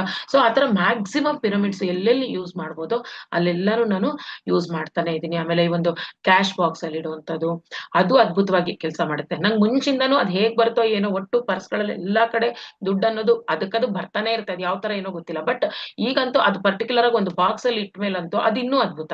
ಯಾವಾಗ್ಲೂ ಇರ್ತಾನೆ ಇರುತ್ತೆ, ಅದ್ರೊಳಗಡೆ ಇರ್ತಾನೆ ಇರುತ್ತೆ, ಮನಿ ಫ್ಲೋ ಅನ್ನೋದು ಆಗ್ತಾನೆ ಇರುತ್ತೆ. ಅಷ್ಟು ಅದ್ಭುತ ಚೆನ್ನಾಗಿದೆ. ಎಲ್ಲಾ ಕಡೆನೂ ನಾವು ಮ್ಯಾಕ್ಸಿಮಮ್ ಯುಟಿಲೈಸ್ ಮಾಡ್ಕೋಬಹುದು ಈ ಪಿರಮಿಡ್ಸ್ ಅನ್ನ. ಎಲ್ಲೆಲ್ಲಿ ಯಾವ್ಯಾವ ತರ ಯೂಸ್ ಮಾಡ್ಬೋದು ಇದನ್ನ. ಎಲ್ಲ ನಾವೊಂದು ಪ್ರಾಕ್ಟಿಕಲ್ ಆಗಿ ನೋಡ್ಬೇಕಷ್ಟೇ, ಪ್ರಾಕ್ಟಿಕಲ್ ಆಗಿ ಎಕ್ಸ್ಪೆರಿಮೆಂಟ್ ಮಾಡಿದಾಗ ಗೊತ್ತಾಗುತ್ತೆ ಪಿರಮಿಡ್ಸ್ ಅದು ಎಷ್ಟು ಚೆನ್ನಾಗಿ ವರ್ಕ್ ಆಗ್ತಿದೆ ಅಂತ ಅಂದ್ಬಿಟ್ಟು. ನೆಕ್ಸ್ಟ್ 12ನೇದು ಶಾಶ್ವತ ಶಿಷ್ಯತ್ವ ಎನ್ನುವುದು ಇಲ್ಲದೆ ಎಲ್ಲರೂ ಮಾಸ್ಟರ್ಸ್ ಗಳಾಗಿ ಬೆಳೆಯುವುದು. ಇದು ಎಷ್ಟು ಅದ್ಭುತ ನೋಡಿ. ಫಸ್ಟ್ ಏನ್ ಅನ್ಕೊಳ್ತಾರೆ, ಪ್ರತಿಯೊಂದು ಮೂಮೆಂಟ್ ಗಳಲ್ಲೂ ಒಬ್ರು ಮೇನ್ ಸ್ಥಾನದಲ್ಲಿ ಇರ್ತಾರೆ, ಗುರು ಸ್ಥಾನದಲ್ಲಿ. ಅವ್ರ ನಂತರ ಅವರ ವಂಶ ಪಾರಂಪರ್ಯವಾಗಿ ಯಾರೋ ಬರ್ತಾರೆ, ಅಥವಾ ಅವ್ರು ಇರುವಾಗ್ಲೇ ಇನ್ನೊಬ್ರಿಗೆ ಆ ಒಂದು ಸ್ಥಾನಕ್ಕೆ ತಂದು ಕೂರಿಸಿರ್ತಾರೆ. ಆ ತರ ಆ ಒಂದು ಗುರು ಪರಂಪರೆ ಅನ್ನೋದು ಇದಾಗ್ತಾ ಇರುತ್ತೆ. ಬಟ್ ನಮ್ಮ PSSM ಅಲ್ಲಿ ಪತ್ರಿಜಿಯವ್ರು ಏನ್ ಹೇಳ್ತಾರೆ, ಪ್ರತಿಯೊಬ್ರು ಮಾಸ್ಟರ್ ಅಂತಾನೆ ಹೇಳ್ತಾರೆ. ಆಕ್ಚುಲಿ ಬಾಡಿ ವೆಕೇಟ್ ಮಾಡಿದಾಗ ಪತ್ರಿಜಿಯವ್ರಿಗೆ ಎಲ್ಲರಿಗೂ ಯೋಚನೆ ಆಗಿತ್ತು, ನೆಕ್ಸ್ಟ್ ಏನಪ್ಪಾ PSSM ಗತಿ ಅನ್ನೋ ತರ ಅಂತ ಇದ್ರು. ಬಟ್ ಅವ್ರು ಯಾವ ತರ ಪ್ರಿಪೇರ್ ಮಾಡಿದ್ರು, ಪ್ರತಿಯೊಬ್ರು ಮಾಸ್ಟರ್ಸ್ ಅಂತಾನೆ ಅವ್ರು ಹೇಳ್ತಾ ಇದ್ದು. ಒಂದೇ ದಿನ ಆದ್ರೂ ಅವ್ರ ಧ್ಯಾನಕ್ಕೆ ಬಂದು ಡಿಯರ್ ಮಾಸ್ಟರ್ಸ್ ಅಂತ ಹೇಳ್ತಾ ಇದ್ರು. ಸೊ ಅದವ್ರು ಹೇಳ್ತಾ ಮಾಡ್ತಾ ನಮಗೂನು ಆ ಮಾಸ್ಟ್ರಿ ಅನ್ನೋದು, ಆ ಪ್ರತಿಯೊಂದ್ರಲ್ಲೂ ನಾವು ಮಾಸ್ಟ್ರಿ ಪಡಿಬೇಕು ಅನ್ನೋದು ನಮ್ಗೆಲ್ಲರಿಗೂ ಬಂದಿದೆ. ಪ್ರತಿಯೊಬ್ರು ಮಾಸ್ಟರ್ಸೇ ಇಲ್ಲಿ. ಸೊ ಹಾಗಾಗಿ ಇಲ್ಲಿ ಈ ಪಾಯಿಂಟ್ ಅವ್ರು ಏನ್ ಹೇಳ್ತಾರೆ, ಯಾವಾಗ್ಲೂ ಆ ಒಂದು ಶಾಶ್ವತ ಶಿಷ್ಯತ್ವ ಅನ್ನೋದು ಇಲ್ಲ, ಪ್ರತಿಯೊಬ್ರು ಮಾಸ್ಟರ್ ಆಗ್ಲೇಬೇಕು ಅಂತ ಹೇಳ್ತಾರೆ. ಎಲ್ಲರೂ ಮಾಸ್ಟರ್ಸ್ ಆಗಿ ಬೆಳಿಬೇಕು ಅನ್ನೋದು. ಅಲ್ಲೇ ಅವರ ಒಂದು ಮೈ ಡಿಯರ್ ಮಾಸ್ಟರ್ಸ್ ಅಂತಾನೆ ಕರಿತಾ ಇದ್ರು. ಅದಕ್ಕೇನೆ ಅವರು ಧ್ಯಾನಕ್ಕೆ ಬಂದು ಒಂದಿನ ಆದ್ರೂ ಸಾಕು, ನೀನ್ ಒಂದ್ ಸಲಿ ಧ್ಯಾನ ಮಾಡಿದ್ರು ಸಾಕು, ಇವರ್ ಎ ಮಾಸ್ಟರ್ ಅಂತ ಹೇಳ್ತಾ ಇದ್ರು. ಸೊ ಅದು ಕರೆಕ್ಟ್. ಆಕ್ಚುಲಿ ನಾವು ಮಾಸ್ಟರ್ ಆಗಿ ನಮ್ಮ ಜೊತೆ ಇರೋರ್ಗೆ ಹೇಳ್ಕೊಡ್ತಾ ಅವ್ರನ್ನು ನಾವು ಮಾಸ್ಟರ್ಸ್ ಆಗಿ ಮಾಡ್ಬೇಕು. ನಾವು ಅವರೇ ಮಾಸ್ಟರ್ಸ್ ಅಂತ ಹೇಳ್ಬೇಕು. ಜಾಸ್ತಿ ನಾವು ಡಿಪೆಂಡೆನ್ಸಿ ಅವ್ರಿಗೆ ಹೇಳ್ಕೊಡ್ಬಾರ್ದು. ನಮ್ ಜೊತೆ ಯಾರು ಕಲಿತಾ ಇದಾರೆ, ನಾವ್ ಯಾರಿಗ್ ಧ್ಯಾನ ಹೇಳ್ಕೊಡ್ತೀವಲ್ಲ ಅವ್ರಿಗೆ ಫಸ್ಟ್ ನಿಂದನೇ ಹೇಳ್ಬೇಕು, ನೀನೇ ಮಾಸ್ಟರ್ ಅಂತ. ಮಾಸ್ಟರ್ ಅಂದ್ರೆ ಏನು, ಮಾಸ್ಟರಿ ಪಡೆಯೋದು ಅಂದ್ರೆ ಏನು, ಎಲ್ಲದೂ ಹೇಳ್ತಾ ಅವ್ರಿಗೆ ಎಜುಕೇಟ್ ಮಾಡ್ಬೇಕು. ನಾವೇ ಯಾವಾಗ್ಲೂ ಗುರುಗಳ ತರ ಇದ್ದು ಅವ್ರನ್ನ ಯಾವಾಗ್ಲೂ ಶಿಷ್ಯರ ತರ ಟ್ರೀಟ್ ಮಾಡ್ತಾ ಪ್ರತಿಯೊಂದ್ರಲ್ಲೂ ನಾವು ಇಂಟರ್ಫಿಯರ್ ಆಗ್ತಾ ಇದ್ರೆ ಅವರು ಮಾಸ್ಟರಿ ಪಡೆಯಕ್ ಆಗಲ್ಲ. ಸೊ ಆದಷ್ಟು ನಾವು ಏನೇ ಅವ್ರು ಕೇಳ್ತಾ ಇದ್ರು, ಏನೇ ಮಾಡ್ತಿರು, ಪತ್ರಿಜಿಯವ್ರು ಅದ್ ಹೇಳ್ತಾ ಇದ್ದು, ಎಷ್ಟು ಡೌಟ್ಸ್ ಕೇಳ್ತೀಯ, ಯಾವ ತರ ಸ್ಪಿರಿಚುವಲ್ ಏನಾದ್ರು ಡೌಟ್ಸ್ ಇದ್ರೆ ಓಕೆ ಹೇಳ್ತಾರೆ. ಬಟ್ ಬೇರೆ ತರ ಇನ್ನೇನಾದ್ರು ಕೇಳಕ್ ಬಂದಾಗ ನಿನಗೆ ಗೊತ್ತಾಗುತ್ತೆ ಆನ್ಸರು, ನೀನೇ ಮಾಡ್ಕೋ, ಧ್ಯಾನ ಮಾಡ್ತಾ ನಿನಗೆ ಗೊತ್ತಾಗುತ್ತೆ, ಅಥವಾ ಇಂಥ ಬುಕ್ ಓದು ನಿಮಗೆ ಸೊಲ್ಯೂಷನ್ ಸಿಗುತ್ತೆ, ಈ ತರ ಹೇಳ್ತಾ ಇದ್ರು. ಯಾಕೆಂದ್ರೆ ಪ್ರತಿಯೊಬ್ರು ಮಾಸ್ಟರ್ ಆಗ್ಬೇಕು, ಇನ್ನೊಬ್ರ ಮೇಲೆ ಡಿಪೆಂಡ್ ಆಗ್ಲೇಬಾರ್ದು ಅನ್ನೋದು. ಸೊ ಅದನ್ನ ಸಹ ನಾನು ಅಳವಡಿಸ್ಕೊಂಡು ಏನೇ ಬಂದ್ರು ಏನೇ ಆದ್ರೂ ಒಂದು ಜಸ್ಟ್ ಗುರುವಿನಿಂದ ನಾವು ಒಂದು ಸಜೆಷನ್ ತಗೋಬೇಕು ನಿಜ, ಬಟ್ ಕಂಪ್ಲೀಟ್ ಡಿಪೆಂಡ್ ಆಗ್ಬಾರ್ದು ಗುರುವಿನ ಮೇಲೆ. ಸೊ ಅವ್ರು ಕೊಡೋ ಮಾರ್ಗಸೂಚಿಗಳಿಂದ, ಅವ್ರು ಕೊಡೋ ಕ್ಲಾಸಸ್ ಕೇಳ್ತಾ ನಾವ್ ಎಲ್ಲಿ ಯಾವ್ದನ್ನ ಅಳವಡಿಸ್ಕೋಬೇಕು ಅನ್ನೋದು ನಾವೇ ಅರ್ಥ ಮಾಡ್ಕೋಬೇಕು. ಸೊ ಅದನ್ನೇ BA ಮಾಸ್ಟರ್ ಅಂತಾರೆ. ಮಾಸ್ಟರಿ ಪಡಿಬೇಕು ಪ್ರತಿಯೊಂದು ವಿಷಯದಲ್ಲೂ. ಆ ಜ್ಞಾನ ಏನಕ್ಕೆ ಇಷ್ಟು ಮಾಸ್ಟರ್ಸ್, ಇಷ್ಟು ಝೂಮ್ ಕ್ಲಾಸಸ್ ಮಾಡ್ತಾ, ಇಷ್ಟು ಕಡೆ ಕ್ಲಾಸಸ್ ಮಾಡ್ತಾ, ಇಷ್ಟು ಪ್ರಚಾರ ಯಾಕೆ ಮಾಡ್ತಾ ಇದ್ದಾರೆ, ಪ್ರತಿಯೊಬ್ರು ಮಾಸ್ಟರ್ಸ್ ಆಗ್ತಾ ಇದ್ದಾರೆ, ಇನ್ನ ಮತ್ತೆ ಮಾಸ್ಟರ್ಸ್ ನ ಮಾಡ್ತಾ ಇದ್ದಾರೆ. ಹಾಗೆ ನಾವೆಲ್ಲ ಯಾವಾಗ್ಲೂ ಶಿಷ್ಯರಾಗೆ ಉಳಿಬಾರ್ದು, ಮಾಸ್ಟರಿ ಪಡಿಬೇಕು, ಮಾಸ್ಟರ್ಸ್ ಆಗ್ಬೇಕು. ಎಲ್ಲೋ ಒಂದು ಇನ್ಫೀರಿಯಾರಿಟಿ ಕಾಂಪ್ಲೆಕ್ಸ್, ಅಯ್ಯೋ ನಾನ್ ನಿನ್ನೆಯಿಂದ ಬಂದಿದ್ದೀನಿ ಧ್ಯಾನಕ್ಕೆ, ಮೊನ್ನೆಯಿಂದ ಬಂದಿದ್ದೀನಿ, ಏನಪ್ಪಾ ನಾನ್ ಕ್ಲಾಸ್ ಮಾಡೋದು, ಅಥವಾ ಅವ್ರ ಮುಂದೆ ಏನ್ ಮಾತಾಡಿದ್ರೆ ಏನ್ ತಪ್ಪಾಗುತ್ತೋ, ಈ ತರ ಎಷ್ಟೋ ಇನ್ಫೀರಿಯಾರಿಟಿ ಕಾಂಪ್ಲೆಕ್ಸಸ್ ಇರುತ್ತೆ. ನಿಜ ತಪ್ತೀವಿ, ಎಡುತ್ತೀವಿ, ಬಟ್ ಮಾಡ್ತಾ ಅದು ಪ್ರಾಕ್ಟೀಸ್ ಆಗುತ್ತೆ. ಹೇಳ್ತಾ ಪ್ರಾಕ್ಟೀಸ್ ಆಗುತ್ತೆ. ಹೇಳ್ತಾ ಇನ್ನೊಂದು, ನಾನ್ ಯಾಕೆ ಎಲ್ರು ಹೇಳ್ಬೇಕು ಮಾಸ್ಟರ್ ಆಗ್ಬೇಕು ಅಂತಂದ್ರೆ, ನಾವ್ ಹೇಳ್ತಾ ಇನ್ನು ಇಷ್ಟು ಜ್ಞಾನವನ್ನ ಪಡಿತಾ ಹೋಗ್ತೀವಿ, ತುಂಬಾ ಜ್ಞಾನವನ್ನ ಪಡಿತೀವಿ. ನಾವ್ ಇನ್ನ ಎಲ್ಲಿ ತಪ್ತಾ ಇದೀವಿ ನಮಗ್ ಗೊತ್ತಾಗುತ್ತೆ, ಇನ್ನ ನಾವ್ ಎಲ್ಲಿ ಕರೆಕ್ಟ್ ಆಗ್ಬೇಕು ಅನ್ನೋದು ಗೊತ್ತಾಗ್ತಾ ಬರುತ್ತೆ. ಸೊ ನಾವು ಹೇಳ್ತಾ ನಾವ್ ಇನ್ನೂ ಮಾಸ್ಟರ್ ಪಡಿತಾ ಹೋಗ್ತೀವಿ. ಸೊ ಹಾಗಾಗಿ ಇಲ್ಲಿ ಶಾಶ್ವತವಾಗಿ ನಾವು ಶಿಷ್ಯರಾಗಿರ್ಬೇಕು ಅಂತಿಲ್ಲ, ಪ್ರತಿಯೊಬ್ರು ಮಾಸ್ಟರ್ ಆಗಿರೋದನ್ನ ಕಲಿಬೇಕು ಅನ್ನೋದು ಸಹ ತುಂಬಾನೇ ಅದ್ಭುತವಾಗಿದೆ. ಅದು ಅಳವಡಿಸ್ಕೊಂಡಿದ್ದೀನಿ. ನೆಕ್ಸ್ಟ್, ಆಧ್ಯಾತ್ಮಿಕ ಶಿಕ್ಷಣದಲ್ಲಿ ಹಣ ವಿನಿಮಯ ಮಾಡೋದು ಸಲ್ಲದು. ಇದು ಪತ್ರಿಜಿಯವ್ರು ಹೇಳಿರೋದು ನಮಗೆ. ಈ ಒಂದು ಆಧ್ಯಾತ್ಮಿಕ ಶಿಕ್ಷಣ ಅಂದ್ರೆ ಧ್ಯಾನ ಹೇಳ್ಕೊಡೋದ್ರಲ್ಲಿ ಯಾವುದೇ ರೀತಿ ನಾವು ಹಣವನ್ನ ಸ್ವೀಕರಿಸೋ ಹಾಗೆ ಇಲ್ಲ. ಅವರು ಅದು ಖಂಡಿತವಾಗಿ ಸ್ಟ್ರಿಕ್ಟ್ ಆಗಿ ಹೇಳಿದ್ದಾರೆ. ಸೊ ಇದನ್ನು ನಾವ್ ಯಾರು ತಗೊಳ್ತಾ ಇಲ್ಲ. ಈ ತರ ಒಂದು ಧ್ಯಾನ ಎಷ್ಟಾದ್ರೂ ಹೇಳ್ಕೊಡ್ತೀವಿ, ಧ್ಯಾನ ಪ್ರಚಾರವನ್ನೂ ಸಹ ಎಲ್ಲಿಂದ ಎಲ್ಲಿಗೋ ಹೋಗಿನೂ ನಾವು ಏನು ತಗೊಳ್ದೆ ಮಾಡ್ತಾ ಇದೀವಿ. ಸೊ ಎಷ್ಟು ಫಸ್ಟ್ ಬರ್ತಿದಾಗ ಎಷ್ಟು ಫೀಸ್ ಅಂತ ಕೇಳ್ತಾರೆ ಎಲ್ಲರೂ. ಅವ್ರಿಗೆ ಶಾಕ್ ಆಗುತ್ತೆ, ಏನು ಫೀಸ್ ಇಲ್ಲ ಅಂತಂದ್ರೆ. ಅಷ್ಟು ಅದ್ಭುತವಾಗಿ ನಾವು ಕೊಡ್ತಾ ಇದೀವಿ.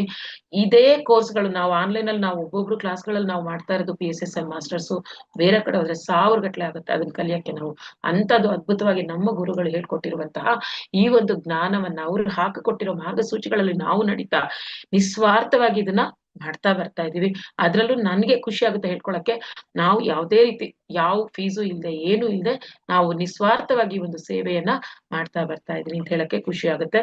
ಸೊ ನೆಕ್ಸ್ಟ್, ವಿಗ್ರಹ ಪೂಜೆ ವ್ಯಕ್ತಿ ಪೂಜೆ, ಕರ್ಮಕಾಂಡಗಳು ಮುಂತಾದವುಗಳ ಆಚರಣೆಯಲ್ಲಿ ಅತಿ ಆಸಕ್ತಿ ಇರಬಾರದು. ಅತಿ ಆಸಕ್ತಿ ಇರಬಾರದು. ಅವ್ರು ಹೇಳಿರೋದು ಅರ್ಥ ಮಾಡ್ಕೊಳ್ಳಿ. ಇಲ್ಲಿ ಅತಿ ಆಸಕ್ತಿ ಇರಬಾರದು. ಇವೆಲ್ಲ ಅಂದ್ರೆ ಬೇಕು, ಎಷ್ಟ್ರಲ್ಲಿ ಬೇಕೋ ಅಷ್ಟ್ರಲ್ಲಿ ಇರ್ಬೇಕು. ಯಾವುದು ಓವರ್ ಆಗಿ ಮಾಡಬಾರ್ದು, ಅರ್ಥ ಆಗದೆ ಮಾಡಬಾರ್ದು. ಪೂಜೆ ಮಾಡ್ಬೇಕು. ಯಾಕೆ ಮಾಡ್ಬೇಕು? ಈಗ ಅವ್ರು ಪೂಜೆ ಮಾಡಬಾರ್ದು ಅಂತಾರೆ, ವಿಗ್ರಹಾರಾಧನೆ ಮಾಡಬಾರ್ದು ಅಂತಾರೆ. ಯಾಕೆ ಮಾಡಬಾರ್ದು ಅಂತಿದ್ದಾರೆ? ಇದನ್ನ ನಾವು ಡೀಪ್ ಆಗಿ ಅರ್ಥ ಮಾಡ್ಕೋಬೇಕು. ಧ್ಯಾನಕ್ಕೆ ಬರ್ತಾ ಇರೋರು ಪ್ರತಿಯೊಬ್ರು ಮ್ಯಾಕ್ಸಿಮಮ್ ಭಕ್ತಿ ಮಾರ್ಗದಿಂದಾನೇ ಧ್ಯಾನ ಮಾರ್ಗಕ್ಕೆ ಬಂದಿರ್ತೀವಿ. ಅಂದ್ರೆ ಇಲ್ಲಿ ಭಕ್ತಿ ಅದೇ ನೆಕ್ಸ್ಟ್ ಸ್ಟೆಪ್, ಧ್ಯಾನ ಮಾರ್ಗಕ್ಕೆ ಬಂದಿರ್ತೀವಿ. ಇಲ್ಲಿ ಅವರು ಪೂಜೆ ಮಾಡಬಾರ್ದು ಅಂದ ತಕ್ಷಣ ಫುಲ್ ಬಿಟ್ಟು ಅಂತಲ್ಲ, ಅದು ಒಂದು ಬೇಕು. ಆ ಸಂಸ್ಕಾರ ಒಂದು ಮಕ್ಕಳಿಗೆ ಹೇಳ್ಕೊಡಕ್ಕೆ ಹುಟ್ಟತಾನೆ ಯಾರು ಮತ್ತೆ ಇದನ್ನ ಅಷ್ಟು ನಾವು ಹೇಳಿ ಅವ್ರಿಗೆ ಅರ್ಥ ಮಾಡ್ಸಕ್ಕಿನ್ನ ಅಲ್ಲಿ ಇರ್ಬೇಕು. ಅಲ್ಲಲ್ಲಿ ವಿಗ್ರಹಗಳಾದ್ರೆ ವಿಗ್ರಹ ಆರಾಧನೆ ಬೇಡ. ಅಲ್ಲಿ ಏನಕ್ ಬೇಕು? ಆ ಒಂದು ಇನ್ಸ್ಪೈರ್ಡ್ ಆಗಿ ನಮಗೆ ಅದ್ರದ್ದೊಂದು ಇನ್ಸ್ಪಿರೇಷನ್ ಅಲ್ಲಿ ದಿನಾ ನೋಡ್ತಾ ಇದ್ರೆ ನಾವು, ಅವ್ರು ನೋಡ್ತಾ ಇದ್ರೆ ಅದೊಂದು ಇನ್ಸ್ಪಿರೇಷನ್ ಆಗಿ ನಾವು ತಗೋಬಹುದು. ಅವ್ರ ಕೈಯಲ್ಲಿ ಈಗ ನಮ್ಮ ಹಿಂದೂ ದೇವತೆಗಳನ್ನ ನೋಡ್ಬಿಟ್ರಂತೂ ಅವ್ರ ಕೈಯಲ್ಲಿರೋ ವೆಪನ್ಸ್ ನೋಡಿ, ಅಥವಾ ಅವರು ಏನು ವಾಹನಗಳನ್ನ ನೋಡೋದಿರ್ಬೋದು, ಅವೆಲ್ಲ ನೋಡ್ತಾ ನೋಡ್ತಾ ನೋಡ್ತಾ ನಾವ್ ಎಷ್ಟೊಂದು ಕಲಿಯೋದಿರುತ್ತೆ ಅದ್ರಲ್ಲಿ. ಅವ್ರ ಜೊತೆ ನಾವು ಕನೆಕ್ಟ್ ಆದ್ರೆ ನೋಡ್ತಾ ನೋಡ್ತಾ ಸಾಕಷ್ಟು ನಾವು ಕಲಿಯೋದಿದೆ ಅವ್ರ ಹತ್ರ. ಯಾಕೆ ಆ ವೆಪನ್ಸ್ ಒಂದೊಂದು ಇದನ್ನೇ ಯಾಕೆ ಇಟ್ಕೋಬೇಕು? ತ್ರಿಶೂಲನೇ ಯಾಕೆ ಇಟ್ಕೋಬೇಕು? ಕಮಲಾನೇ ಕೈಯಲ್ಲಿ ಯಾಕೆ ಇಟ್ಕೋಬೇಕು? ಈ ತರದ್ದು ಎಷ್ಟೋ ವಿಚಾರಗಳನ್ನ ನಾವು ತಿಳ್ಕೊಳ್ತಾ ಬರ್ತೀವಿ ಅದನ್ನ ನೋಡ್ತಾ. ಆಮೇಲೆ ಅವ್ರು ನೋಡಿದ ತಕ್ಷಣ ಓಕೆ ರಾಮ ಹಿಂಗಿರ್ತಾರೆ, ಹಿಂಗ್ ನಿಲ್ತಾರೆ, ಈ ತರ ಕೈಯಲ್ಲಿರುತ್ತೆ. ಆ ರಾಮನಿಂದ ನಾವ್ ಏನ್ ಕಲಿಬೇಕು? ಸೊ ರಾಮನ ಕಥೆಗಳನ್ನ ಹೇಳ್ತಾ ಕಲಿಸ್ತಾ ಇರ್ತಾ ಅದು ಭಕ್ತಿ ಭಾವನೆ. ರಾಮನ ಕಥೆಗಳನ್ನ ನಾವ್ ಹೇಳ್ತಾ ಇರ್ಬೋದು, ಹೇಳುವ ಕುತೂಹಲ ಬರುತ್ತೆ. ಇಲ್ಲಿ ರಾಮ ಹಿಂಗಿದ್ದಾರೆ ನೋಡೋಣ ಅನ್ಸುತ್ತೆ, ಕೇಳ್ತಾರ ಆತರ. ಸೊ ಚಿಕ್ಕ ಮಕ್ಳಿಗಿರುವಾಗ ಅದನ್ನ ತೋರಿಸಿ ಹೇಳ್ತಾ ಇರುವಾಗ ಅದೊಂದು ಅಟ್ರಾಕ್ಷನ್. ಅವರು ನೋಡ್ತಾರೆ, ಮೈಗೂಡಿಸ್ಕೊಳಕ್ಕೆ ಇನ್ನೂ ಬೇಗ ಅವರು ಕಲಿತಾ ಬರ್ತಾರೆ. ಸೊ ಅಲ್ಲಿ ವಿಗ್ರಹ ಎಷ್ಟು ಬೇಕೋ ಅಷ್ಟು ಒಂದು ಗ್ರಾಟಿಟ್ಯೂಡ್ ತಲುಪ್ಸೋಣ ನಾವು ಅವ್ರಿಗೆಲ್ಲಾನು. ನಮ್ಮ ಹೈಯರ್ ಮಾಸ್ಟರ್ಸ್ ಅವರೆಲ್ಲಾನು ಅವರು ಎಲ್ಲ ಮಾನವರಾಗಿನೇ ದೇವತೆಗಳಾಗಿರೋದು. ಸೊ ಅವರಿಗೆಲ್ಲ ನಾವು ಒಂದು ಗ್ರಾಟಿಟ್ಯೂಡ್ ತಿಳಿಸೋದಂಥದ್ದು. ಪೂಜೆ ಅಂದ್ರೆ ಗಂಟುಗಟ್ಲೆ ಕುತ್ಕೊಂಡು ಎಲ್ಲಾ ಮಾಡೋದು ಅಂತಲ್ಲ. 3 hours 4 hours ಕುತ್ಕೊಳ್ಳೋದು, ಆಡಂಬರಕ್ಕಾಗಿ ಮಾಡೋದು, ಅದ್ ಯಾವ್ದು ಬೇಡ. ಸಿಂಪಲ್ ಆಗಿ ನಾವು ಭಕ್ತಿಯಿಂದ ಒಂದು ಗ್ರಾಟಿಟ್ಯೂಡ್ ನ ಸಮರ್ಪಿಸೋದ್ರಲ್ಲಿ ತಪ್ಪಿಲ್ಲ ಅಂತ ನನ್ನ ಭಾವನೆ. ಸೊ ಆ ಗ್ರಾಟಿಟ್ಯೂಡ್ ಅನ್ನೋದು ಸಲ್ಲಿಸಬಹುದು. ಅಂದ್ರೆ ಇಷ್ಟು ಹೂವು ಹಾಕಿದ್ರೇನೆ, ಇಷ್ಟು ಅರ್ಶನ ಹಾಕಿದ್ರೆ, ಇಷ್ಟು ಕುಂಕುಮ ಹಾಕಿದ್ರೇನೆ ಪೂಜೆ ಅನ್ನೋದಲ್ಲ. ಇಷ್ಟು ಗಂಟುಗಟ್ಲೆ ನಾನು ಕುತ್ಕೊಂಡು ಸಹಸ್ರನಾಮ ಮಾಡಿದ್ರೇನೆ ಪೂಜೆ ಅನ್ನೋದು, ಅದು ತುಂಬಾ ಜನದಲ್ಲಿ ತಪ್ಪು ಭಾವನೆ. ನಾನ್ ಕುತ್ಕೊಂಡು ಗಂಟುಗಟ್ಲೆ ಸಹಸ್ರನಾಮ ಮಾಡಿದ್ರೇನೆ ನನಗ್ ಭಕ್ತಿ ಇದೆ, ಆ ತರ ಅನ್ಕೊಳ್ಳೋದಿದೆಯಲ್ಲ, ಅದು ತಪ್ಪು. ನಾವ್ ಎಷ್ಟು ಕನೆಕ್ಟ್ ಆಗ್ತೀವಿ ಆ ದೇವ್ರ ಜೊತೆ, ಅದು ನಾನು ಒಂದೇ ಅಂತ ಕನೆಕ್ಟ್ ಆಗ್ತೀವಲ್ಲ, ಅದು ಬೇಕಾಗಿರೋದಲ್ಲಿ. ಆ ದೈವತ್ವ ಅಲ್ಲಿ ದೇವ್ರ ಇನ್ಸ್ಪಿರೇಷನ್. ಬಟ್ ನನ್ನಲ್ಲೇ ಆ ದೇವ್ರಿದಾನೆ ಅನ್ನೋದು ಎಷ್ಟು ಚೆನ್ನಾಗಿ ಗೊತ್ತಿದೆ, ಎಷ್ಟು ಜನಕ್ಕೆ ಗೊತ್ತಿದೆ? ಅದು ಗೊತ್ತಿಲ್ಲ. ಸೊ ಅದನ್ನ ತಿಳ್ಕೊಳ್ಳೋದಿಲ್ಲಿ ತುಂಬಾ ಇಂಪಾರ್ಟೆಂಟ್. ಎಲ್ಲೋ ಹೊರಗಿಂದ ಏನೋ ಇಟ್ಬಿಟ್ಟು ನಾವು ಅದಕ್ ಪೂಜೆ ಮಾಡ್ತಾ ನೀನೇ ಬೇರೆ ನಾನೇ ಬೇರೆ ಅಂತ ನಾವೇ ಒಂದ್ ಲೈನ್ ಹಾಕೊಂತ ಇದೀವಿ. ಅದು ಬಿಟ್ಟು ನಾನ್ ಕನೆಕ್ಟ್ ಆಗ್ತಾ ನನ್ನಲ್ಲಿರೋದು ನೀನೇನೇನೆ ಅದೇ ಅಂತ ಅರ್ಥ ಮಾಡ್ಕೊಳ್ಳೋದಿದೆಯಲ್ಲ, ನನ್ನಲ್ಲೂ ನೀನೇ ಇರೋದು ಅಂತ ಅರ್ಥ ಮಾಡ್ಕೊಳ್ಳೋದು ದೊಡ್ಡ ಪೂಜೆ. ನಮಗೆ ನಾವು ಪೂಜೆ ಮಾಡ್ಕೊಂಡಷ್ಟೇ ಅದು ಅರ್ಥ ಆಗುತ್ತೆ. ನಾವು ಡೀಪ್ ಆಗಿ ಒಳಗ್ ಹೋದಾಗ ನಾವು ಕನೆಕ್ಟ್ ಆಗ್ತೀವಿ. ಕರೆಕ್ಟ್ ಅಲ್ವಾ? ನಾನೇ ದೈವ, ನಾನೇ ದೇವ್ರು ಅನ್ನೋದು ಗೊತ್ತಾಗುತ್ತೆ.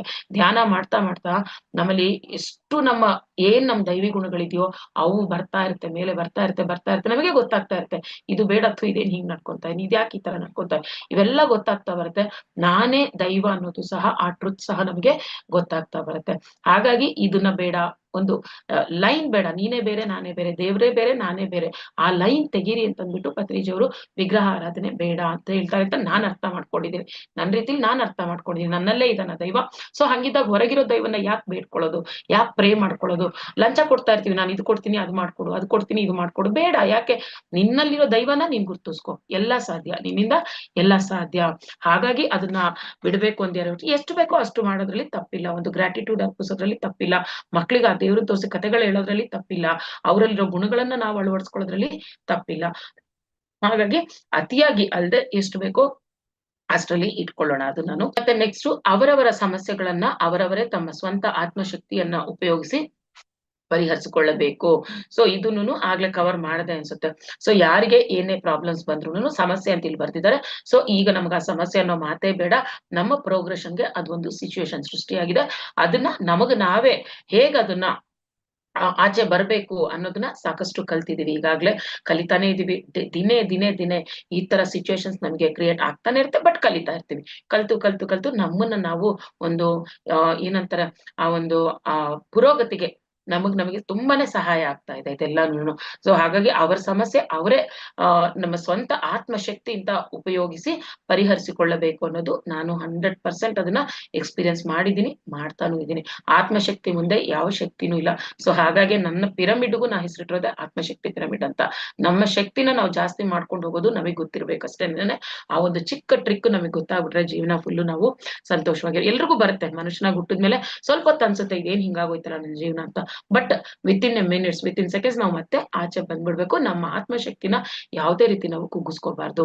ಅದೇ ಆಗ್ಲೇ ನನ್ನೊಳಗೆ ದೈವ ಇದ್ದಾನೆ ಅಂದಾಗ ಈ ಆತ್ಮಶಕ್ತಿ ಅನ್ನೋದು ಇದ್ದೇ ಇರುತ್ತೆ ನಮ್ ಜೊತೆ, ಅದನ್ನ ವೃದ್ಧಿಸ್ಕೊಳಕ್ಕೆ ತುಂಬಾನೇ ಸಹಾಯ ಆಗುತ್ತೆ. ಮತ್ತೆ ಗೃಹಸ್ಥರಾಗಿ ಸಮಾಜದಲ್ಲಿ ಇದ್ದು ಅವರವರ ಕೆಲಸಗಳನ್ನು ಅವರವರೇ ಮಾಡಿಕೊಳ್ಳುತ್ತಾ ಆತ್ಮಜ್ಞಾನವನ್ನ ಸಂಪಾದಿಸಿಕೊಳ್ಳಬೇಕು. ಇದು ನಿಜವಾಗ್ಲೂ ಪತ್ರಿಜಿಯವ್ರಿಗೆ ಎಷ್ಟು ಥ್ಯಾಂಕ್ಸ್ ಹೇಳ್ಬೇಕೋ ಗೊತ್ತಿಲ್ಲ. ಈ ಪಾಯಿಂಟ್ ಅಲ್ಲಿ ಎಷ್ಟು ಸುಲಭವಾಗಿ ಎಲ್ರಿಗೂ ಒಂದ್ಸಲಿ ನಿಟ್ಟಿಸ್ಬಿಡೋದು, ಹಬ್ಬ ಎಲ್ಲಿ ಹೋಗೋ ಕೆಲ್ಸ ಇಲ್ಲ, ಮನ್ಸಲ್ಲಿ ಮನೆಯಲ್ಲೇ ಇಟ್ಕೊಂಡ್ ಮಾಡ್ಬೋದು ಅಂತ ಅನ್ನಿಸ್ಬೋದು ಶುರುನಲ್ಲಿ.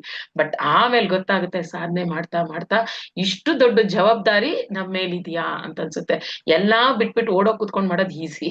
ಮನೇಲಿ ಇದ್ಕೊಂಡು ನಾವು ಎಲ್ರ ಜೊತೆ ಇದ್ಕೊಂಡು ಎಷ್ಟೆಷ್ಟು ಚಾಲೆಂಜಸ್ ನಾವು ತಗೊಳ್ತಾ, ಎಷ್ಟು ಅನುಭವಗಳು ಅಲ್ಲೇ ಬರುತ್ತೆ ನೋಡಿ ನಮಗೆ, ಎಷ್ಟು ಜ್ಞಾನ ನಮಗೆ ಅಲ್ಲೇ ಬರುತ್ತೆ. ಎಲ್ಲೋ ಹೋಗಿ ನಾವು ಕುತ್ಕೊಂಡ್ ಮಾಡಿದ್ರೆ, ಒಂದ್ ಹಿಮಾಲಯಕ್ಕೋ ಎಲ್ಲೋ ಮನೆಯೆಲ್ಲ ಬಿಟ್ಟು ಎಲ್ರನ್ನೂ ಬಿಟ್ಟು ಹೋಗಿ ಮಾಡೋದಕ್ಕೆ ಬರೋ ಅನುಭವಕ್ಕಿಂತ ಜಾಸ್ತಿ ನಮಗೂ ಬರ್ತಾ ಇದೆ. ಇಲ್ಲಿ ನಾವೇ ಅನುಭವಗಳನ್ನ ಜಾಸ್ತಿ ಇಲ್ಲಿ ತಗೊಳ್ತಾ ಇದೀವಿ, ಕಲಿತಾ ಇದೀವಿ.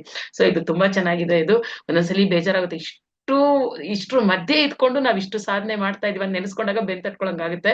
ಬಟ್ ಅದು ಕಷ್ಟಕರವಾದ ಟಾಸ್ಕ್, ನಾವೆಲ್ಲ ಮಾಡ್ತಾ ಇದೀವಿ. ನಿಜವಾಗ್ಲೂ ಗ್ರೇಟ್ ಅದ್ ನಾವ್ ಮಾಡ್ತಾ ಇರೋದು. ಸಂಸಾರದಲ್ಲಿ ಇದ್ಕೊಂಡೆ ನಿರ್ವಾಣ ಅನ್ನೋದು ಮಾಡ್ತಾನೆ ಇದೀವಿ. ತುಂಬಾ ಚೆನ್ನಾಗಿದೆ ಆ ಟಾಸ್ಕ್. ಅವ್ರು ಏನ್ ಆ ಪಾಯಿಂಟ್ ಕೊಟ್ಟಿದಾರಲ್ಲ, ಅದು ನಿಜವಾಗ್ಲೂ ನಮ್ಮ ಆತ್ಮಜ್ಞಾನವನ್ನ ನಾವು ಇನ್ನೂ ಜಾಸ್ತಿ ಮಾಡ್ಕೋಬೇಕು ಅಂದ್ರೆ ಸಂಸಾರದಲ್ಲಿ ಇದ್ಕೊಂಡು ನಾವು ನಿರ್ವಾಣ ಹೊಂದೋದು ಇದೆಲ್ಲ, ಇದು ಅಲ್ಟಿಮೇಟ್. ಇದು ಪ್ರತಿಯೊಬ್ರು ಇದು ಮಾಡ್ಕೊಳ್ಳೇಬೇಕು. ಒಂದೊಂದ್ಸರಿ ಚಾಲೆಂಜಸ್ ನೋಡಿದಾಗ ಯಾಕಪ್ಪ ಬೇಕು, ಇದು ಬಿಟ್ಟು ಓಡೋಗ್ಬಿಡೋಣ ಅಂತ ಅನ್ಸುತ್ತೆ. ಬಟ್ ಅಲ್ಲ, ಅವ್ರು ಹೇಳಿದಾರೆ ಇದ್ದೇ ಮಾಡ್ಬೇಕು, ಇದ್ದು ಈಸ್ಬೇಕು ಅಂತ. ನಾವಿದ್ದೇ ಮಾಡ್ಬೇಕು. ಇದು ತುಂಬಾನೇ ಕಲಿತೀವಿ ನಾವ್ ಇದ್ರಲ್ಲಿ. ಹಾಗಾಗಿ ಇದು ಮಾಡ್ತಾ ಇದೀನಿ ನಾನು. ದಿನೇ ದಿನೇ ಈಜ್ತಾ ಇದೀವಿ ಸಂಸಾರದಲ್ಲಿ. ದಿನೇ ದಿನೇ ನಾವು ಈಜ್ತಾ ಎಷ್ಟೊಂದನ್ನ ಕಲಿತಾ ಇದೀವಿ. ಸೊ ನಮ್ ಸುತ್ತು ಇರೋ ನಮ್ ಫ್ಯಾಮಿಲಿ ಮೆಂಬರ್ಸ್ಗೂ ಥ್ಯಾಂಕ್ಸ್ ಹೇಳ್ಬೇಕು ನಾವು.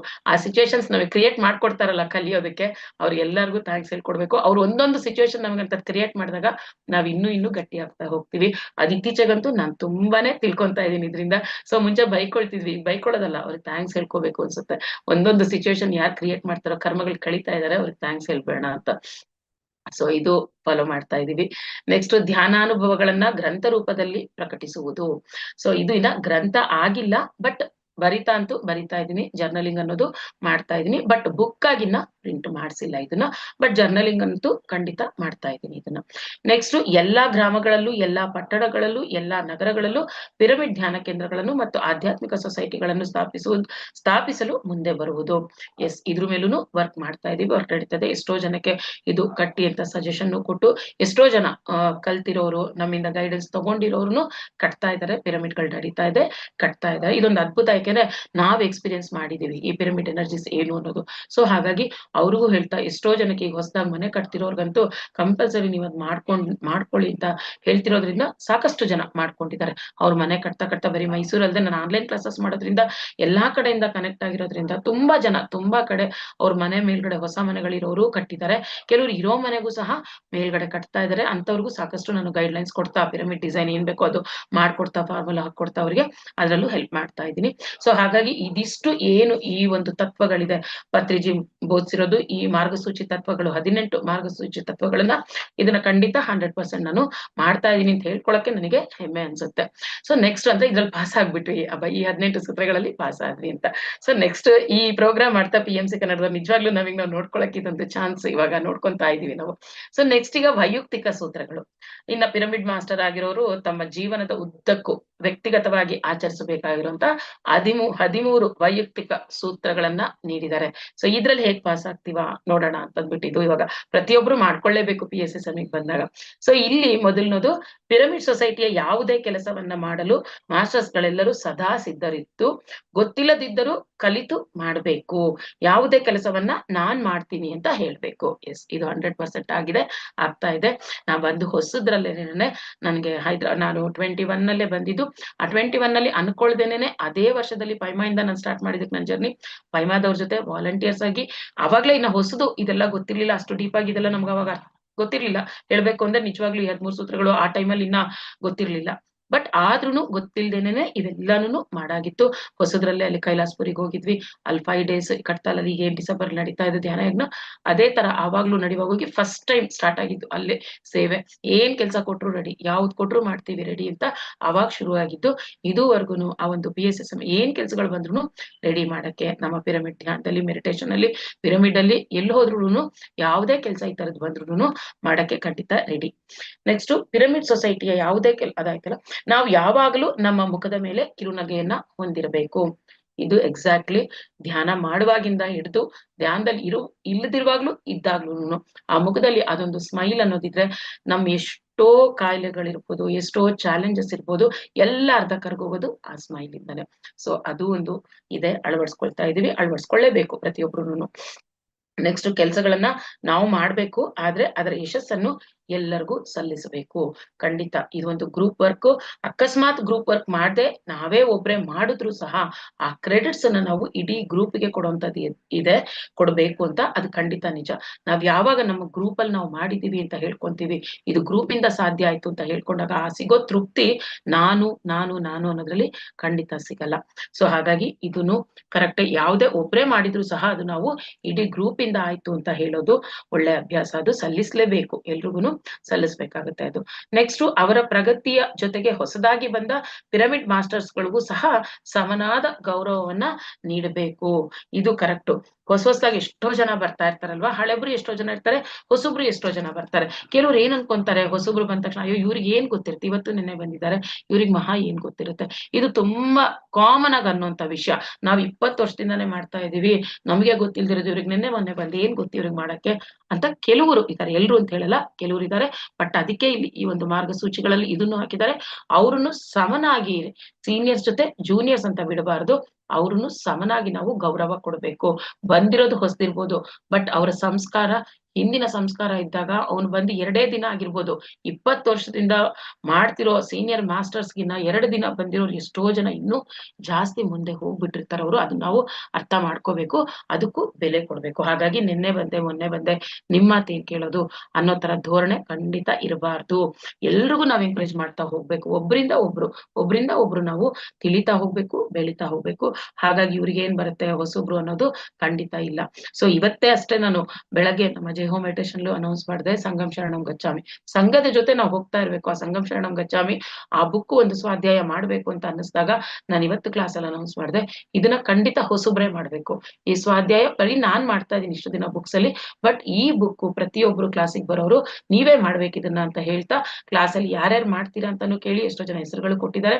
ಅದೇ ತರ ಹೊಸಬ್ರನ್ನ ನಾವು ಎಂಕರೇಜ್ ಮಾಡ್ತಾ ಅವ್ರಿಗೂನು ನಾವು ಸಪೋರ್ಟಿವ್ ಆಗಿ ಇರ್ಬೇಕು, ಹೇಳ್ಕೊಡ್ಬೇಕು ಅವ್ರಿಗೆ ಎಲ್ಲಿ ಏನ್ ತಪ್ತಾ ಇದಾರೆ, ಯಾವ ಸರಿ ಮಾಡ್ಕೋಬೇಕು ಅಂತ ಹೇಳ್ತಾ ಇದ್ದಾಗ ಅವ್ರಿಗೊಂದು ಕಾನ್ಫಿಡೆನ್ಸ್ ಬರುತ್ತೆ.